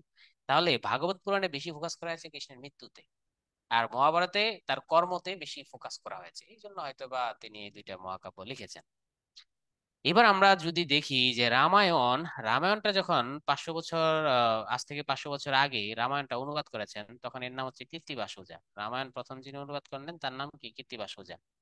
তবে এখানে একটা মজার ঘটনা, যদি কারো বাড়ি কিশোরগঞ্জে থাকো, কিশোরগঞ্জের একটা মহিলা কবি আছে জানো, বাংলা সাহিত্যের প্রথম মহিলা কবি, ওনার নাম চন্দ্রাবতী। সেই চন্দ্রাবতী কিন্তু মহিলাদের মধ্যে রামায়ণ অনুবাদ করছে। তাই চন্দ্রাবতীর বাড়ি কোথায়? কিশোরগঞ্জে। আর অনুবাদ করবেন না কেন, তিনিও কবি, তার বাবাও একজন কবি ছিলেন। তার বাবার নাম তোমরা অনেকে জানো, দ্বিজবংশী দাস। তাহলে চন্দ্রাবতীও কবি, তার বাপও কবি, তাহলে বাপকা বেটি সিপাইকা ঘুরি, তাদের বাড়ি কই? চট্টগ্রামে। তারা কিসের অনুবাদ করেছে? রামায়ণের অনুবাদ। বাংলা সাহিত্যের প্রথম মহিলা কবি কে? চন্দ্রাবতী। কিন্তু প্রথম অনুবাদ কে করেছেন? কৃত্তিবাস ওঝা। এখন একটা ঘটনা দেখো, যেহেতু প্রথম অনুবাদ রামায়ণ, দ্বিতীয় অনুবাদ মহাভারত, তাহলে বলো বাংলা সাহিত্য অনুবাদের জনক কে? এখান থেকে তোমরা নাম পাইবা। বলো বাংলা সাহিত্যের অনুবাদের জনক কে? ইতিমধ্যে কিন্তু আমরা অনেকগুলো নাম পাইলাম, একটা কৃত্তিবাস ওঝা পাইলাম, একটা চন্দ্রাবতী পাইলাম। মহাভারতে পাইলাম কি আমরা? মহাভারতে পাইলাম কবীন্দ্র পরমেশ্বর, মহাভারতে শিকর নন্দী, মহাভারতে পাইলাম কাশিরাম দাস। তাহলে বলো অনুবাদের জনক কে? বাংলা সাহিত্যে অনুবাদের জনক কে? কৃত্তিবাস ওঝা। বাল্মীকি কিন্তু অনুবাদ করে নাই ভাইয়া। বাল্মীকি তো সংস্কৃত ভাষায় লিখেছেন। বাল্মীকি তো বাঙালি কবি ছিলেন না, বাল্মীকি সংস্কৃত কবি ছিলেন। আমাদের শুধু বাঙালি কবির খোঁজ নিতে হবে। বাঙালি কবি হচ্ছে কৃত্তিবাস, বাঙালি কবি চন্দ্রাবতী, বাঙালি কবি কবীন্দ্র পরমেশ্বর, বাঙালি কবি শিকর নন্দী, বাঙালি কবি কাশিরাম দাস। তাহলে আমি প্রশ্নটা আবার করতে চাই, যারা পারো নাই তারা আবার দেখি পারো কিনা। বলো এবার বলো, কি যেন, অনুবাদ সাহিত্যে, বাংলা সাহিত্যে, বাংলা সাহিত্যে অনুবাদ সাহিত্যের জনক কে? হ্যাঁ, এবার ঠিক আছে। এবার অ্যান্সার কিন্তু কারেক্ট হচ্ছে। তাহলে কৃত্তিবাস, কৃত্তিবাস হচ্ছে অনুবাদ সাহিত্যের জনক। হুম, কৃত্তিবাস ওঝা হচ্ছে অনুবাদ সাহিত্যের জনক। তাহলে রামায়ণের প্রথম অনুবাদ কৃত্তিবাস ওঝা, রামায়ণের দ্বিতীয় অনুবাদ চন্দ্রাবতী, মহাভারতের প্রথম অনুবাদ কবীন্দ্র পরমেশ্বর, মহাভারতের দ্বিতীয় অনুবাদক শিকন নন্দী, মহাভারতের শ্রেষ্ঠ অনুবাদক কাশিরাম দাস। এরা সবাই বাঙালি কবি। কিন্তু রামায়ণের মূল কবি বাল্মীকি, সে বাঙালি নয়। মহাভারতের মূল কবি কৃষ্ণ দ্বৈপায়ন ব্যাসদেব, সেও বাঙালি নয়। ভাগবতের মূল কবি কৃষ্ণ দ্বৈপায়ন ব্যাসদেব, সেও বাঙালি নয়। এখন একটা প্রশ্ন থাকে ভাইয়া, তাহলে ভাগবত অনুবাদটা কে করেছেন? ভাগবতটা যিনি অনুবাদ করেছেন, ওনার নাম হচ্ছে মালাধর বসু। তাহলে উনি তো বাঙালি ছিলেন, উনি তো বাংলায় অনুবাদ করেছেন। এবং উনার এত সুন্দর অনুবাদ করেছেন, তাই তাকে, সুলতান তাকে কি উপাধি দিয়েছেন? গুরুরাজ খান উপাধি দিয়েছেন। তবে এখানে একটা বিষয় আমি তোমাদের বলে দিই, রামায়ণা এটা অনুবাদ করে বাংলায় কিন্তু রামায়ণ নাম রাখা হয়েছে, মহাভারতম এটা অনুবাদ করে বাংলায় মহাভারত নাম রাখা হয়েছে। কিন্তু ভাগবত পুরাণ এটা অনুবাদ করে মালাধর বসু এটাকে যখন অনুবাদ করেছেন, তখন এটাকে কিন্তু আর ভাগবত পুরাণ নাম দেন নাই। তখন এটার নাম তিনি দিয়েছেন শ্রীকৃষ্ণ বিজয়। তখন এটার নাম দিয়েছেন কি? শ্রীকৃষ্ণ বিজয়। তাহলে যদি বলা হয় ভাগবত পুরাণ কে লিখেছেন? কৃষ্ণদ্বৈপায়ন ব্যাসদেব। কিন্তু শ্রীকৃষ্ণ বিজয় কে অনুবাদ করেছেন? মালাধর বসু, গুণরাজ খান। শ্রীকৃষ্ণ বিজয় কোন গ্রন্থ থেকে অনুবাদ করা হয়েছে? ভাগবত পুরাণ থেকে অনুবাদ করা হয়েছে। আশা করি বিষয় ক্লিয়ার হলো। ক্লিয়ার? হুম। প্রথম মহিলা অনুবাদক চন্দ্রাবতী, কারেক্ট অ্যান্সার। প্রথম মহিলা অনুবাদক চন্দ্রাবতী, প্রথম মহিলা কবিও চন্দ্রাবতী। তাহলে বলতে পারো যে ভাইয়া চর্যাপদে যে বললাম আমরা, একটা কুকুরি পা, একটা কুত্তা, কুকুরি শব্দের হচ্ছে কুত্তা বা ঠ্যাং, একজন কুত্তা পা আছে বা কুকুরি পা আছে, সে কি মহিলা নয়? আসলে ওই কুকুরি পা বা কুত্তা পা মহিলা কিনা, এটা এখনো গবেষকরা এটা নিয়ে টেনশনে আছেন। ওনার জেন্ডার নিয়ে এখনো খুব একটা সংশয় আছে। এই জন্য বলা যাবে না ওনাকে। তাই প্রথম মহিলা কবি কাকে বলা হয়? প্রথম মহিলা কবি চন্দ্রাবতী। চন্দ্রাবতীর বাবা কি ছিলেন পেশায় বলো তো? চন্দ্রাবতীর বাবা, শুভেন্দু দাস এবং আদার্স, চন্দ্রাবতীর বাবা পেশায় কি ছিলেন? কবি, পোয়েট ছিলেন। Thank you. কবি ছিলেন, এই তো হয়ে গেছে। তাহলে সব পৃষ্ঠপোষক কারা? সব পৃষ্ঠপোষক মুসলমানরা, ঠিক না? তাহলে মুসলমানরা তো আগে থেকেই উদার, আগে থেকেই উদার। রিসেন্টলি, আগে আরো বেশি উদার ছিল। রিসেন্টলি মুসলমানদের মধ্যে মানুষ ঢুকিয়ে দিয়েছে, কিছু কিছু মুসলমানের মধ্যে উগ্রবাদ ঢুকিয়ে দিয়েছে। ভাগবতের লেখককে কৃষ্ণদেব ব্যাসদেব বা বেদব্যাস, তাকে দুই নামে ডাকা হয়, ব্যাসদেব বলা হয়, বেদব্যাসও বলা হয়। ভাগবত বাংলায় অনুবাদ করেছে মালাধর বসু, বাংলায় অনুবাদ করে এটার নাম চেঞ্জ হয়ে গেছে শ্রীকৃষ্ণ বিজয়। তার উপাধি কি? গুণরাজ খান। এই রুকনুদ্দিন বর্বরা, আমি বলছি বর্বরা, বর্বরা বলতে আমাদের এদিকে যারা বোকা শোকা লোক, যারা একটু পাটা কিসিমের লোক, এদেরকে বর্বরা বলা হয়। বর্বরা হচ্ছে শ্রীকৃষ্ণ বিজয়। এই যে বতে বিজয়, বতে বর্বরা, এটা একটু মাথায় নিয়ে কইরা ফেলো, হ্যাঁ? তাহলে দেখো, তাহলে কি দাঁড়াইলাম, একমাত্র রামায়ণ ছাড়া এখানে হিরো হচ্ছে কে? রাম। আর মহাভারতের হিরো কৃষ্ণ, ভাগবতের হিরো কৃষ্ণ, তাহলে এই দুইটার হিরোই হচ্ছে, হিরো দা সুপারস্টার কৃষ্ণ। একমাত্র রামায়ণের হিরো হচ্ছে কে? একমাত্র রামায়ণের হিরো হচ্ছে রাম। এবং এখানে আরেকটা জিনিস যদি তোমাদের বলি, হিন্দু ধর্মে প্রধান দেবতা তিনজন। একজন ব্রহ্মা, একজন বিষ্ণু, একজন শিব। এই বিষ্ণুই কিন্তু মানুষের উপর যখন অত্যাচার হয়, মুসলমান ধর্মে হচ্ছে নবী রাসূল আসে, মানুষের উপর অত্যাচার যখন হয় তখন বিষ্ণু নিজে স্বর্গ থেকে পৃথিবীতে চলে আসে। তিনি একবার রাম নামে পৃথিবীতে আসলেন। তিনি রাবণকে সানডে মানডে ক্লোজ করলেন। এই রাবণকে সানডে মানডে ক্লোজ করলেন, রাবণের ছেলে মেঘনাদকে বধ করলেন, মেঘনাদকে হত্যা করলেন। এসব নিয়ে যে কাহিনী, সেই কাহিনীর নামই কিন্তু রামায়ণ। তাহলে রামায়ণের হিরো কিন্তু এক প্রকার ভগবান বিষ্ণু। আবার যে আমরা বললাম বিষ্ণু আবার এই রাবণকে সানডে মানডে ক্লোজ করে দিয়ে স্বর্গে চলে গেলেন। এরপর আবার যখন ভারতে কংস অত্যাচার শুরু করলো, তখন আবার বিষ্ণু পৃথিবীতে কৃষ্ণ নামে আসলেন, কংসকে সানডে মানডে ক্লোজ করলেন। আবার তিনি রাধাকে সাথে নিয়ে আসলেন। এই যে কাহিনী, এই কাহিনী থেকে আমরা পাই মহাভারত। এই কাহিনী থেকে আমরা পাই মহাভারত, এই কাহিনী থেকে আমরা পাই ভাগবত পুরাণ। তাহলে বিষয়টা কি দাঁড়াইলো জানো? যে কৃষ্ণ সেই তো বিষ্ণু, যে রাম সেই তো বিষ্ণু, এক প্রকার হচ্ছে সবই বিষ্ণুর কাহিনী, বিষ্ণুর প্রাধান্য বেশি। ঠিক আছে, তাহলে আমরা রামায়ণ মহাভারত পড়লাম। এই যে রামায়ণটা দেখো, কার অবতার বলো তো দেখি? রাম কার অবতার, আমি একটু শুনতে চাই তোমাদের কাছ থেকে। রাম কার অবতার? থ্যাংক ইউ অধিকারী। রাম হচ্ছে বিষ্ণুর অবতার। থ্যাংক ইউ, এই যে দেখো বিষ্ণুর অবতার। রামায়ণ রচনা করেছেন বাল্মীকি সংস্কৃত ভাষায়। তার নাম ছিল কি? দস্যুরত্নাকর, কারণ সে একসময় লুট করত। একসময় সে লুটার ছিল, দস্যুতা লুটার, ডাকাত ছিল, ব্যান্ডিট, ডাকাত ছিল। কিন্তু সেই ডাকাত ভালো হয়ে গেল কেন? একদিন এই দস্যুরত্নাকর, মানে যার নাম পরে বাল্মীকি হইলো, দস্যুরত্নাকরের সাথে এক নারদের মানে মেসেঞ্জারে দেখা হইলো। মেসেঞ্জারে দেখা হওয়ার পর বললো যে তুমি যে এরকম লুট করো মানুষের জন্য, তুমি যে ডাকাতি করো, তোমার ফ্যামিলি, তোমার বাবা মা and others family, wife, bad fellow. ওয়াইফকে আবার ব্যাড ফিলো বলা হয়, বলিস্টার, কুলবালিশে বলা হয়। তোমার যে বলিস্টার আছে, ওয়াইফ আছে, সেই এরা কি তোমার দায়ভার নিবে, তোমার রেসপন্সিবিলিটি নেবে? তখন দস্যু রত্নাকর বললো হোয়াই নট, কেন নয়, নিবে তো। তা বললো ঠিক আছে, যাও তুমি গিয়ে জিজ্ঞাসা করো। তখন এই দস্যু রত্নাকর তার মার কাছে জিজ্ঞাসা করলো, মা নিল না। তার যে বলিস্টার ছিল, সেই বলিষ্টারও কিন্তু, তার যে ওয়াইফ কোলবালি, সেও কিন্তু তার পাপের শেয়ার নিল না। তখন দস্যু রত্নাকর কি হয়ে গেল? তখন দস্যু রত্নাকর বলে রাম নাম জপ করতে থাকলো। রাম নাম গাছে নিচে বসে জপ করতে থাকলো, তখন তাকে উই পোকার ডিবিতে তাকে ঘিরে ফেললো। সেই থেকে তার নাম হলো বাল্মীকি। আমার মনে হয় এই ঘটনা তোমরা আগে থেকে সবাই জানো। জানো কি না? Yes or no? আগে থেকেই জানো না, নতুন শিখছো? যারা নো বলেছে তাদেরকে ধন্যবাদ, তারা সত্যবাদী, অত্যন্ত সত্যবাদী মানুষ। তাই তাহলে দেখো, যিনি বাল্মীকি তিনি আগে এক সময় কি ছিলেন? দস্যুদা লুটার। এ দায়ের ব্যবহার শিখেছি আমরা অনন্ত জলিলের কাছ থেকে, ঠিক না? দস্যুদা লুটার, পাগলা দা মেন্টাল, বাদশা দা ডন, নেত্রী দা লিডার, এরকম আর কি। তাহলে উই পোকার ডিবি চরিত্রের ঘটনা আমরা সব জানি। তাহলে রামায়ণের প্রথম অনুবাদক এবং বাংলা সাহিত্যের প্রথম অনুবাদক, শ্রেষ্ঠ অনুবাদক কৃত্তিবাস সূচি। তিনি একদম অনুবাদ সাহিত্যের জনক। অবশ্য তার যে বইটা, তার বইটাকে বলা হয় শ্রীরাম পাঁচালী, মানে গান আকারেও গাওয়া হইতো। তো সেই সময় মানুষ তো গান পছন্দ করতো মধ্যযুগে, এগুলা গান আকারেও গাওয়া হইতো। এই জন্য তার বইটার নাম ছিল শ্রীরাম পাঁচালী। রামায়ণের খণ্ড কয়টি? 7টি। রামায়ণ কিন্তু অনেক বড়, শ্লোক সংখ্যা কত? 24,000। তাহলে রামায়ণের শ্লোক 24,000, মহাভারতের শ্লোক 85,000।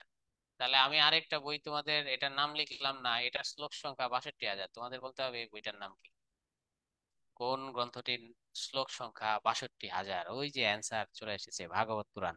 কিন্তু ভাগবত পুরাণ তো সংস্কৃত নাম, বাংলা নাম কি? ভাগবত পুরাণটাকে যখন মালাধর বসু বাংলা করলেন, বাঙালি কবি মালাধর বসু বাংলা করলেন, তখন এটার নাম তিনি কি দিলেন? শ্রীকৃষ্ণ বিজয়। Perfect answer. আরে, সব পারে। গুড। চন্দ্রাবতী সম্পর্কে আমরা দেখতে পাই, চন্দ্রাবতী হচ্ছে রামায়ণের প্রথম মহিলা কবি। চন্দ্রাবতী, চন্দ্রাবতী বাংলা সাহিত্যের প্রথম মহিলা কবি। চন্দ্রাবতী, চন্দ্রাবতীর বাড়ি কিশোরগঞ্জ। তার বাপের নাম কি? দ্বিজ বংশী দাস। চন্দ্রাবতী আরো অনেকগুলা পালা লিখছে, মলুয়া পালা, দস্যু কেনামের পালা ইত্যাদি। ভালো কবি ছিল চন্দ্রাবতী। রোমান্টিক প্রণয় উপাখ্যান আমরা ইতিমধ্যে পড়ে ফেলেছি। এখানে এসে মুসলিমদের ব্যাপক অবদান। এই ধারার জনককে? শাহ মোহাম্মদ সগীর, তিনি প্রথম মুসলমান কবি। আর শ্রেষ্ঠ কবি হচ্ছে আলাউল। ঠিক আছে, এই যে দেখো। আর কার আমলে? গিয়াসুদ্দিন আজম শাহ। গিয়াসুদ্দিন আজম শাহ সময় রোমান্টিক প্রণয় উপাখ্যানের বিকাশ। তাহলে মহাভারতের সময় যিনি করলেন, মহাভারতের সময় যিনি সবচেয়ে বেশি পরিশ্রম করলেন, তার নাম হচ্ছে আহু শাহ। এটাই বেশি আসে আলাউদ্দিন হোসেন শাহ। আর এটার সময় যিনি করলেন সেটা হচ্ছে গিয়া শাহ। গিয়া শাহ হচ্ছে গিয়াসুদ্দিন আজম শাহ হচ্ছে রোমান্টিক প্রণয় উপাখ্যানের সময়। এখন তোমাদের একটা জিনিস আমি জানতে চাই, সেটা হচ্ছে আলাউল কি মহাকবি নাকি মহাকবি নয়?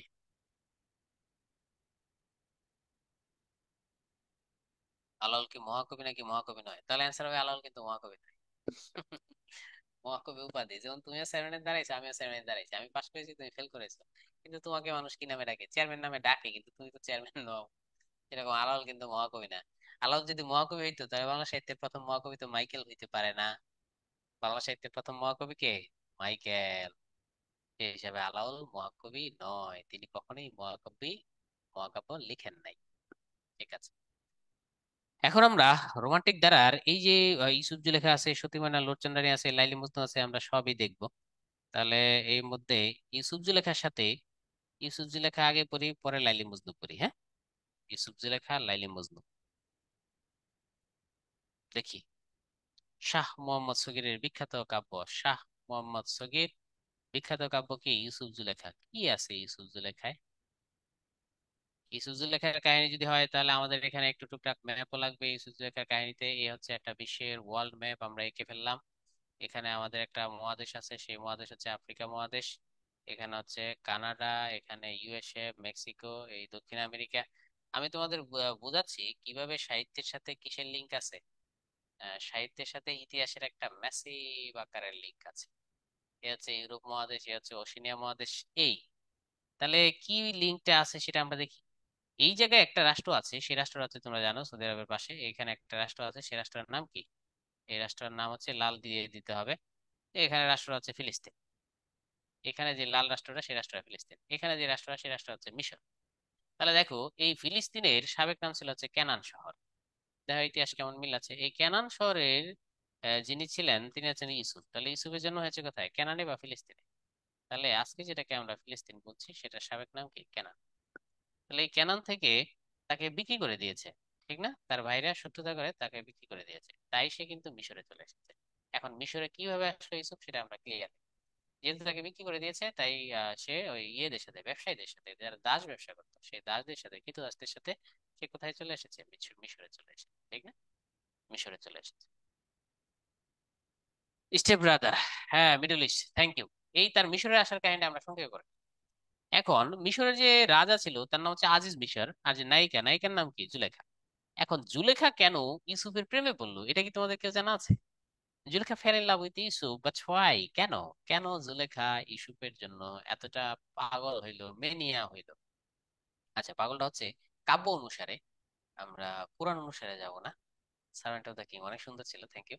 কাব্য অনুসারে হচ্ছে জুলেখা কিন্তু স্বপ্ন দেখেছিল বিয়ের আগে। বিয়ের আগে জুলেখা একটা ছেলেকে স্বপ্ন দেখেছিল, সেই ছেলেটা হচ্ছে ইউসুফ। কিন্তু বিয়ে হয়েছে কার সাথে, আজিজ মিশরের সাথে। তখন এই জুলেখা কিন্তু আজিজ মিশরকে কোনোদিন মেনে নিতে পারে নাই। যেহেতু তাকে মেনে নিতে পারে নাই, সে স্বপ্নে দেখেছিল ইউসুফকে। যখন ইউসুফকে এখানে বিক্রি করতে আনলো, তখন জুলেখা সেদিন ছিল বিক্রির দিন। তখন জুলেখা খেয়াল করে দেখলো এই ছেলেটি তো তার সেই স্বপ্নের সুপুরুষ ইউসুফ। তখন সে রাজাকে অনুরোধ করলো, রাজার অনুরোধে ইউসুফকে কিন্তু ক্রয় করলো। এরপর জুলেখা ইউসুফকে ভালোবাসতে চাইলো, অনেক ভালোবাসা, সে কি জাবরা ভালোবাসা! সে অনেক ভালোবাসা, সে ইউসুফকে ভালোবাসতো। ইউসুফকে সে ভালোবাসার পাশাপাশি সে পার্টটা ডিস্টার্ব করে দিত। পরবর্তীতে এমনকি ইউসুফ কখনোই রাজি হতো না, ঠিক না, ধার্মিক মানুষ ছিল। একদিন জুলেখা কি করলো, একটা ভুয়া অজুহাত দিয়ে ইউসুফকে বন্দি করলো, নিয়ে 7 কারাগারে, 7টা দরজা, ভুয়া অজুহাত যে জুলেখাকে ডিস্টার্ব করে, এই অজুহাতে ইউসুফকে বন্দি করলো। একটা কক্ষ, 2টা কক্ষ, 3টা কক্ষ, 4টা কক্ষ, 5টা 6টা 7টা কক্ষ ভর্তি করলো, সব তালা মাইরা দিল। এরপর জুলেখা একদিন ভিতরে ঢুকলো, ভিতরে ঢুকে গিয়ে ইউসুফের উপর পড়লো, গিয়ে বললো, Yusuf touch me, touch me, যারা যারা touch me, touch me. Yusuf বললো, নো জুলেখা, হে আল্লাহ সেভ মি, আল্লাহ তুমি আমাকে কি করো, রক্ষা করো, এ আল্লাহ সেভ মি বলে ইউসুফ দিল এক দৌড়। তখন এই সমস্ত দরজাগুলা পট পট করে খুলে গেল আল্লাহর কুদরতে। ইউসুফ দৌড়ায় এখান থেকে বেরোয় আসলো, মান ইজ্জত নিয়ে ইউসুফ বেরোয় আসলো, ঠিক না? পরবর্তী আমরা দেখতে পাই আজিজ মিশর মারা যায়। আজিজ মিশর মারা গেলে আল্লাহর ইচ্ছাই জুলেখার সাথে ইউসুফের কি হয়, বিয়ে হয়। এরপর ইউসুফ হয় মিশরের রাজা। তাহলে দেখো, প্রথমে তার জন্ম কেরানে, এরপর ইউসুফ হলো মিশরের রাজা। ইউসুফ মিশরের রাজা হওয়ার পর তার জ্ঞান দেয়া, বুদ্ধি দেয়া বুঝতে পারছে সে সামনে কি হবে, মারাত্মক দুর্ভিক্ষ হবে। তখন ইউসুফ কি করলো, এই অঞ্চলে প্রচুর খাদ্য সংরক্ষণ করলো। তাহলে ইউসুফ মিশরে কিন্তু খাদ্য সংরক্ষণ করলো, কিন্তু কেনানে তো খাদ্য সংকট দেখা দিল, দুর্ভিক্ষ হইলো, খাদ্য সংকট দেখা দিল। তখন এই কেনানের মানুষগুলা ভিক্ষা করতে গেল মিশরে। এই ভিক্ষুকদের মধ্যে ইউসুফের কি ছিল? ভাই ছিল। এই ঘটনা তোমরা জানো, ঠিক না? ইউসুফের ভাই ছিল। এ হচ্ছে ইউসুফ জুলেখার মূল কাহিনী। তাহলে এটা তো আমরা জানা আছে। এই সুন্দর কাহিনীটি কে অনুবাদ করেছেন? শাহ মোহাম্মদ সগীর। তোমাদের কাছে জানতে চাই, শাহ মোহাম্মদ সগীরের বাড়ি কোথায় বলো। শাহ মোহাম্মদ সগীরের বাড়ি কোথায়? চট্টগ্রাম।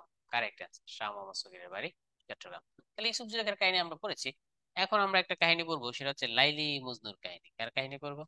লাইলি মজনু। কেমন আমাদের রোমান্টিক গুলা? আমরা তো বললাম যে মধ্যযুগের সাহিত্যগুলা সব হচ্ছে প্রেম ধর্মী। মধ্যযুগের সাহিত্যগুলা মানুষ ধর্মী, মুসলমানদের সাহিত্যগুলা, বাকি সাহিত্যগুলা ধর্ম ধর্মী। কিন্তু মুসলমানদের সাহিত্যগুলা মানুষ ধর্মী, তারা তার ধর্ম নিয়ে তো বাড়াবাড়ি করে নাই। এই যে লাইলি মজনুর কাহিনীটা তোমরা বোধহয় জানো। এখানে নায়িকার নাম লাইলি, কিন্তু মজনুর আসল নাম কিন্তু লাইলি নয়। মজনুর আসল নাম ছিল কি? কায়েস। তো মজনুর বাবা ছিল একজন কাজী, লাইলির বাবা ছিল একজন ব্যবসায়ী। তাহলে কাজীরা সে সময়ে অনেক সম্মানিত ব্যক্তি, ব্যবসায়ীদের সে সময় সম্মান নাই। এখন যদিও ব্যবসায়ীদের সম্মান আছে। লাইলি মজনু কাহিনী কি তোমরা পড়েছো? দেখি তো, ইয়েস অর নো। ভাষা আন্দোলন মুক্তিযুদ্ধের সাহিত্যের গুরুত্ব, ভাষা আন্দোলন সাহিত্যের গুরুত্ব থাকবে, কিন্তু মুক্তিযুদ্ধের সাহিত্য কমে যাবে। পড়ো নাই, তাহলে আমি একটু সংক্ষেপে বলে দিচ্ছি, হ্যাঁ। Okay. তাহলে এই যে দেখো, কাজী ছিল উঁচু শ্রেণী তখন, আর লাইলি ছিল কি, লাইলির বাবা ব্যবসায়ী, তখন অত দাম ছিল না। এরা দুইজনে প্রেম শুরু করেছে মক্তবে থাকলে। ও মক্তবে থাকতে যখন প্রেম শুরু করেছে, তখন মক্তবের হুজুর তাদেরকে মক্তব থেকে বহিষ্কার করেছে, কারণ এই দুজনের পড়ান বাইরম বাইরম করে। এদের আসলে লেখাপড়ায় মন নাই, বহিষ্কার করছে। যাই হোক, কায়েস কিছুদিন পর যখন একটু বড় হয়ে যুবক হয়েছে, তখন কায়েস ফাদারকে বললো, ড্যাডি, আই শুড ম্যারি, আমার বিয়ে করা উচিত। ইউ নো, তুমি জানো আমার বিয়ে করা উচিত। পরে বলছে, বাবা কাকে বিয়ে করবা? তখন সে বললো, "বাট ভাই কেন, লালিকে, আমি লালিকে বিয়ে করবো।" তখন কাজী বললো, না, ওই ব্যবসায়ীর সাথে আমি বিয়ে দিতে পারবো না, ব্যবসায়ীর মেয়ের সাথে। তখন কিন্তু বিয়েটা দিল নাই, কাজীর গরমের কারণে বিয়েটা হলো না। তখন কায়েস মাইন্ড করলো, ভীষণ মাইন্ড করে সে একটা বনে চলে গেল। বন মানে কি বন? নজদ বন। সে বনে চলে গেল, নজদ বনে। সেই বনে গিয়ে কায়েস জন্মদিনের ড্রেস পরা শুরু করলো। আর জন্মদিনের ড্রেস কি বোঝো তোমরা? কায়েস তো পাগল হয়ে গেছে, ইনসাইন হয়ে গেছে, সে ম্যাড হয়ে গেছে, পাগল হয়ে গেছে। সে ইনসাইন হয়ে গেছে। সে যখন ইনসাইন হয়ে গেল, পাগল হয়ে গেল, তখন সে জন্মদিনের ড্রেস পরা শুরু করলো। জন্মদিনের ড্রেস বুঝো? হুম।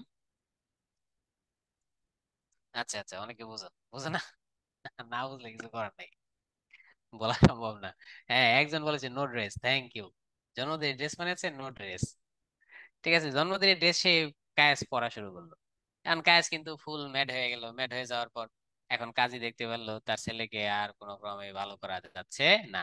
তাকে লতা পাতায় ঘিরে ধরলো, লতা পাতায় তাকে ঘিরে একদম পেঁচায় গেল। ঠিক আছে। এক সময় কাজী সিদ্ধান্ত নিল, ঠিক আছে, আমার ছেলেকে এর সাথেই বিয়ে দিব, লাইলির সাথেই বিয়ে দিব। তখন কাজী কিন্তু ছেলের কাছে গেল, ছেলেকে রাজি করালো, ছেলে জামা কাপড় পরাইলো, ছেলেকে চুল দাড়ি কাটায় ফিটফাট বানাইলো, ড্যান্ডি বানাইলো, ড্যাপার বানাইলো, শিপশেপ বানাইলো, তাকে খুব ফিটফাট বানায়া তারপর তাকে কি করলো, এই লাইলিদের বাড়িতে নিয়ে যাবে। তখন এই ব্যবসায়ীকে যখন বিয়ের প্রস্তাব করলো, হুম,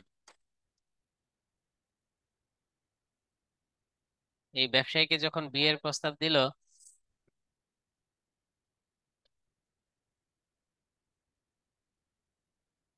চাপায় দাও। ব্যবসায়ী এবার রাজি হইলো না। ব্যবসায়ী কেন রাজি হলো না তোমরা বুঝতে পেরেছো? বলছে যে আপনার ছেলে তো ইনসান হয়ে গেছে, পাগল হয়ে গেছে, তার সাথে তো আর আমি আমার পাগলের সাথে আমার মেয়ে বিয়ে দিতে রাজি না। তখন ব্যবসায়ী কিন্তু রাজি হইলো না। তখন কাজী তাকে লজিক দিল যে আপনার মেয়ের জন্য পাগল হয়েছে, তো আপনার মেয়েকে যদি পায় তাহলে সে আবার কি হয়ে যাবে, রিকেপ করতে পারে, সে আবার ভালো হয়ে যাবে। তো যখন আবার বললো ভালো হয়ে যাবে, তখন ব্যবসায়ীর লজিকটা ভালো লাগলো, বললো ঠিক আছে আপনার ছেলেকে নিয়ে আসেন। এরপর ছেলেকে নিয়ে আসলো এই ব্যবসায়ীর বাড়িতে। ব্যবসায়ীর বাড়িতে নিয়ে আসার পর তারা ধরো দুই রুমে বসে আছে। এই পাশেই কাজী বসে আছে, ব্যবসায়ী বসে আছে, আবার কায়াস স্যুট টু টাই টুই পরে বসে আছে। আর এই পাশে লাইলি বসে আছে, একটু পর লাইলি আসবে তাদের সাথে মিট করতে, দেখা করতে। তো লাইলি আসার আগে লাইলির একটা কুত্তাদার ডগ ছিল, এই কুত্তাদার ডগ কিন্তু এখানে চলে আসলো। কারণ কায়েস এমন প্রেমিক হইছে, কে যে কুত্তা দা ডগ আর কে যে লাইলি দা প্রেমিকা সে আর বুঝে নাই। সে এই কুত্তারে দইরা একদম চুমাচামি শুরু করে দিল। যখন এই চুমাচামি শুরু করে দিল, তখন এই লাইলির বাবা বলল যে আমি আপনার ছেলেকে কিঞ্চিত পাগল ভেবেছিলাম, ঈষৎ পাগল, কিন্তু আপনার ছেলে তো আমার ধারণার চাইতেও কি বড় মানের পাগল। এই বিয়ে আর কি হয় না, সম্ভব হয় না। তারপর বিয়ে ক্যান্সেল হয়ে যায়। বিয়ে ক্যান্সেল হইলে আবার কোথায় চলে যায় কায়েস? কায়েস আবার চলে গেছে নজরবনে, আবার সে তার আগের আপন জায়গায় চলে এসেছে, আবার জন্মদিনের ড্রেস পরা শুরু করছে কায়েস। যাই হোক, তাহলে লাইলির কি হলো? লাইলির কি হওয়া উচিত বলো তো? লাইলিকে এক জায়গায় বিয়ে দিল, লাইলি আবার সেই জামাই রে বাসরাইতে লাইতে আমিতে একদম সেরা বেরা কইরা এখান থেকে পালায়া চলে গেল কোথায়? নজরবন। মাঝখানে কিছু কাহিনী আছে, আমরা ওটুকু বলবো না। নজরুল বনে চলে গেল কার কাছে? এই কায়েসের কাছে। এবারে কায়েস আর লাইলি দুজনে মিলে সাক্ষাৎ হইলো। সাক্ষাৎ হওয়ার পর লাইলি বলল, কায়েস, নো টেনশন, ডু ফুর্তি, কায়েস লেটস মেরি, চলো আমরা কি করি, বিয়ে করি, চলো আমরা বিয়ে করি। এবার কায়েস কি বললো জানো? কায়েস বললো যে নো নো, এটা হতে পারে না, বিয়ে হতে পারে না, কারণ যদি আমরা বিয়ে করি এই জগৎ সংসার আমাদের কি করিবে? নিন্দা করিবে। এই জগৎ সংসার আমাদের নিন্দা করিবে, সুতরাং এই বিয়ে আমরা করতে পারি না। চিন্তা করছো? তাহলে বলো, এত সুন্দর প্রেমটা নষ্ট হয়ে গেল কার কারণে? বলছে জগৎ সংসার আমাদের নিন্দা করবে, জগৎ সংসার আমাদের রিভিউ করবে, তিরস্কার করবে, আমাদের ক্রিটিসাইজ করবে, তাহলে আমরা এই প্রেমটা করতে পারি না, এই বিয়েটা আমরা করতে পারি না। এত সুন্দর প্রেম নষ্ট হওয়ার জন্য কে দায়ী?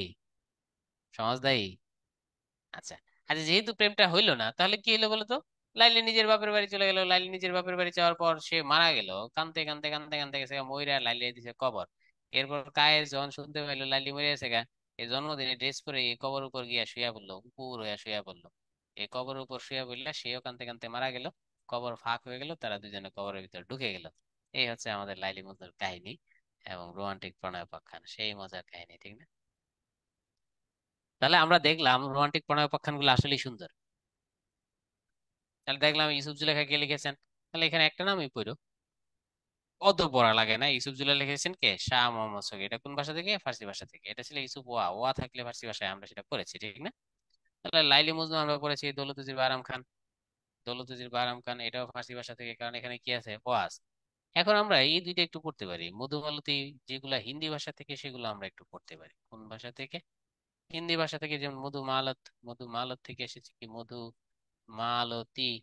আরেকটা আছে ময়না সৎ, ময়না সৎ থেকে এসেছে তোমার সতী, ময়না ও লোর, চন্দ্রাণী। আরেকটা আমরা পড়েছি সেটা হচ্ছে পদ্মাবতী। বলো এখানে সংক্ষিপ্ত আকারে তোমরা কোনটা শুনতে চাও, কোনটার প্রতি তোমাদের আগ্রহ আছে? যে ভাইয়া এই এই এই এই রোমান্টিক রোমাকোপানটা কেমন, এটা এটা কেমন একটু শুনতে চাই। পদুমাবত না, পদ্মাবতী শুনতে চাও? পদ্মাবতী অনেক সুন্দর ছিল, অনেক সুন্দর ছিল পদ্মাবতী। পদ্মাবতী এতই সুন্দরী ছিল যে পদ্মাবতীর ছবি দেখেছো? তাহলে তোমরা পারোই। পদ্মাবতী এতই সুন্দরী ছিল, পদ্মাবতীর ঠোঁটের পরশে, কিসের পরশে? ঠোঁটের পরশে পান লাল হয়ে যেত। তাহলে বিষয়টা তো আমরা সারা জীবন পড়েছি। একজন, অনেকে বলছো তিনটাই শুনতে চাও, তিনটাই যদি শুনতে চাও তাহলে আমি তিনটাই টুকটাক বলে দিব, সমস্যা নেই। পদ্মাবতী ঠোঁটের পরশে পান লাল হয়ে যেত, জেনারেলি আমরা পড়েছি পান খায়া ঠোঁট লাল করিলাম, কিন্তু এখানে তো হয়ে গেছে উল্টাটা, ঠোঁট খায়া পান লাল করিলাম। অর্থাৎ যদি আধুনিক যুগে বলি, তাহলে আমাদের বলতে হবে, আমাদের কি বলতে হবে জানো? যে তোমার ঠোঁটের পরশে লিপস্টিক লাল হয়ে গেল। আধুনিক যুগে বললে এইভাবে বলতে হবে। তাই এখান থেকে এটা বিখ্যাত চরণ এসেছে, তাম্বুল, তাম্বুল মানে হচ্ছে পান, রাতুল মানে হচ্ছে লাল, তাম্বুল রাতুল হইলো অধর মানে হচ্ছে ঠোঁট, অধর পরশে। তাহলে তাম্বুল রাতুল হইলো অধর পরশে, এটা যদি পদ্মাবতী কাব্যগ্রন্থ থেকে হয়, তাহলে এটা লেখক কে? এই চরণের লেখক কে? তোমাদের উপর প্রশ্ন ছুড়ে দিলাম। এটা যদি পদ্মাবতী কাব্যগ্রন্থ থেকে হয়, তাহলে তোমরা বলো এই চরণের লেখক কে? আলাউল। Thank you. এই চরণের লেখক হচ্ছে আলাউল। হিন্দি ভাষা থেকে তিনি এটাকে অনুবাদ করেছেন, না? আলাউল। আলাউল তো গরিব ছিল, খুব গরিব ছিল, জেল খেটেছে, সৈনিক ছিল, জেল খেটেছে, গরিব ছিল, না খায় থেকেছে আলাউল। সে আলাউল শেষ বয়সে আবার বিখ্যাত কবি হয়েছে, শ্রেষ্ঠ মুসলিম কবিও হয়েছে। তাহলে আমরা পদ্মাবতী দিয়ে শুরু করি। টিচার ছিল, সৈনিক ছিল, জেল খেটেছে, তারপর না খেয়ে থেকেছে, অভুক্ত ছিল, সব ছিল আলাউল। পদ্মাবতীর কাহিনীটা অনেক বিস্তৃত কাহিনী। পদ্মাবতী সুন্দরী হওয়ার কারণেই তার আসলে আপনা মাংসে হরিণা বৈরী এটার মতো অবস্থা হয়েছে, ঠিক না? নিজের জন্য নিজেই তার শত্রু হয়েছে। এই হচ্ছে ইন্ডিয়া, আর এই হচ্ছে পাকিস্তান, এখানে আফগানিস্তান। তাহলে পদ্মাবতীর কাহিনী হচ্ছে আফগানিস্তানে, আর এখানে হচ্ছে ইন্ডিয়ার একটা জাতি আছে, সেই জাতির নাম রাজপুত জাতি। এই রাজপুত জাতি কিন্তু তোমার জীবন দিয়ে দেয়, কিন্তু কি দেয় না? মান দেয় না। এই রাজপুত জাতি তিনবার রাজপুত জাতির নারীদের অ্যাটাক করেছে মুসলমানরা। মুসলমানরা আফগানিস্তান থেকে এসে অ্যাটাক করতো আফগান, এই আফগান মুসলিমরা অ্যাটাক করতো প্রায় রাজপুত জাতিদের। তখন রাজপুত জাতির বউয়েরা তারা কি করতো জানো? তারা জহর, জহর মানে কি, মারা যাইতো। জহর শব্দ হচ্ছে আগুনে লাফ দিয়ে আত্মহত্যা করা। এই পর্যন্ত রাজপুত জাতিরা তিনবার জহর করেছে। এটা কিন্তু ঐতিহাসিক সত্য। আমরা আগেই বলেছি সাহিত্য মানে কিন্তু শুধু সাহিত্য না, কাহিনী নয়, সাহিত্য মানে হচ্ছে ইতিহাস। তিনবার তারা জহর করেছে। Thank you. এখন আমরা এখানে দেখতে পারি পদ্মাবতীর মূল বাড়ি কোথায়। পদ্মাবতীর বাড়ি হচ্ছে শ্রীলঙ্কায়, এই যে লঙ্কায়। এই জায়গায় হচ্ছে পদ্মাবতীর বাড়ি। সে হচ্ছে লঙ্কার রাজকুমারী। পদ্মাবতী অসাধারণ রূপসী। তাকে বিয়ে করছে রাজপুতকে, রত্ন সেন তাকে বিয়ে করছে। বিয়ে করার পর যে তার যে রূপের কাহিনী, সেই রূপের কাহিনী পুরো ভারতবর্ষের পাকিস্তান পার হয়ে আফগানিস্তানে চলে গেছে। আফগানিস্তানে সে সময় সম্রাটের নাম ছিল কি, আলাউদ্দিন খলজি। খলজি বংশের সম্রাট ছিল আলাউদ্দিন খলজি। সে আলাউদ্দিন খলজি ছিল হচ্ছে সেই সময় সম্রাট। এই আলাউদ্দিন খলজি আহ ইতিহাসবিদদের মতে সে রাজপুত জয় করার জন্য আক্রমণ করেছে। আর কাব্য মতে সে যখন পদ্মাবতীর সৌন্দর্যের বা রূপের কাহিনী শুনেছে তখন সে আর ঘরে থাকতে পারে নাই।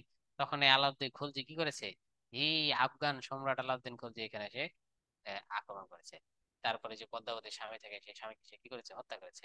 এবার স্বামীকে যখন সে হত্যা করেছে, হত্যা করার পর হত্যা করার পর এখন তো তার স্ত্রীর কাছে সে যাবে। তার স্ত্রীর কাছে যখন যাবে তখন বুঝতেই পারলো আলাউদ্দিন খলজি এসেছে তার রূপের জন্য, কি না কি হয়। তখন এই পদ্মাবতী আর তার সখীরা হাজার হাজার মানুষ ঘরের মধ্যে আগুন জ্বালায় দিছে। আগুন জ্বালায় সেই আগুনের মধ্যে ঝাঁপ দিয়ে তারা পুড়ে মারা গেছে।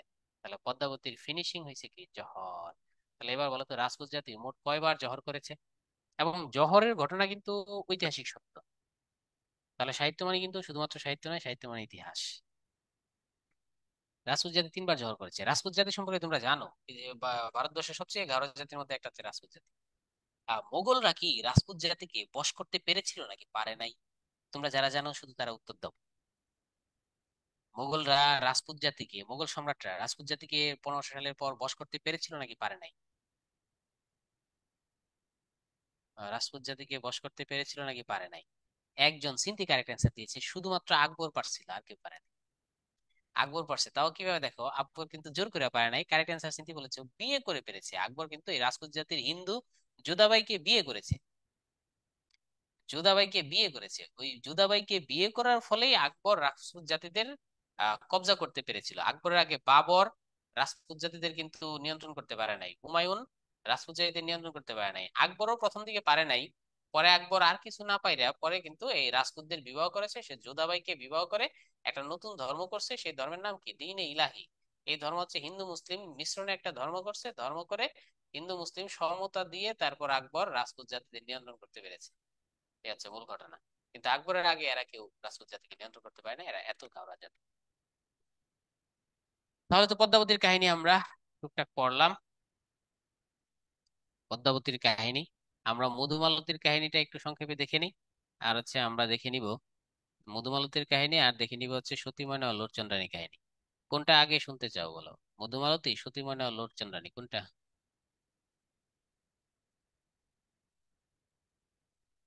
তো সতী ময়না ও লোরের কাহিনী ছোট আছে, এটা একটু সংক্ষেপে আগে বলে দিই। দুটাই?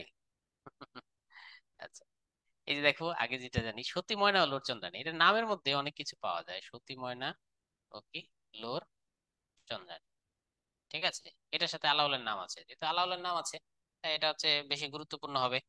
তাহলে এখানে আমরা মোট ক্যারেক্টার পেলাম কয়টা, আলাদা করে ক্যারেক্টার। এ আছে একটা ক্যারেক্টার, এ আছে একটা ক্যারেক্টার, এ আছে একটা ক্যারেক্টার। তাহলে মোট ক্যারেক্টার কয়টি? মোট ক্যারেক্টার পাইলাম হচ্ছে আমরা তিনটি। তো তিনটি ক্যারেক্টার যদি পাই, এই তিনটি হচ্ছে তিন অঞ্চলের রাজা ছিল। একজন গোয়ারি অঞ্চলের রাজা, একজন হচ্ছে তোমার ওই মোহরা অঞ্চলের রানী, এরকম আর কি। আচ্ছা, তাহলে দেখো এই তিনটা ক্যারেক্টারের মধ্যে একটা নায়িকা হচ্ছে ময়না। তাহলে ময়না কি, সতী। আর লোর হচ্ছে রাজা বা কিং।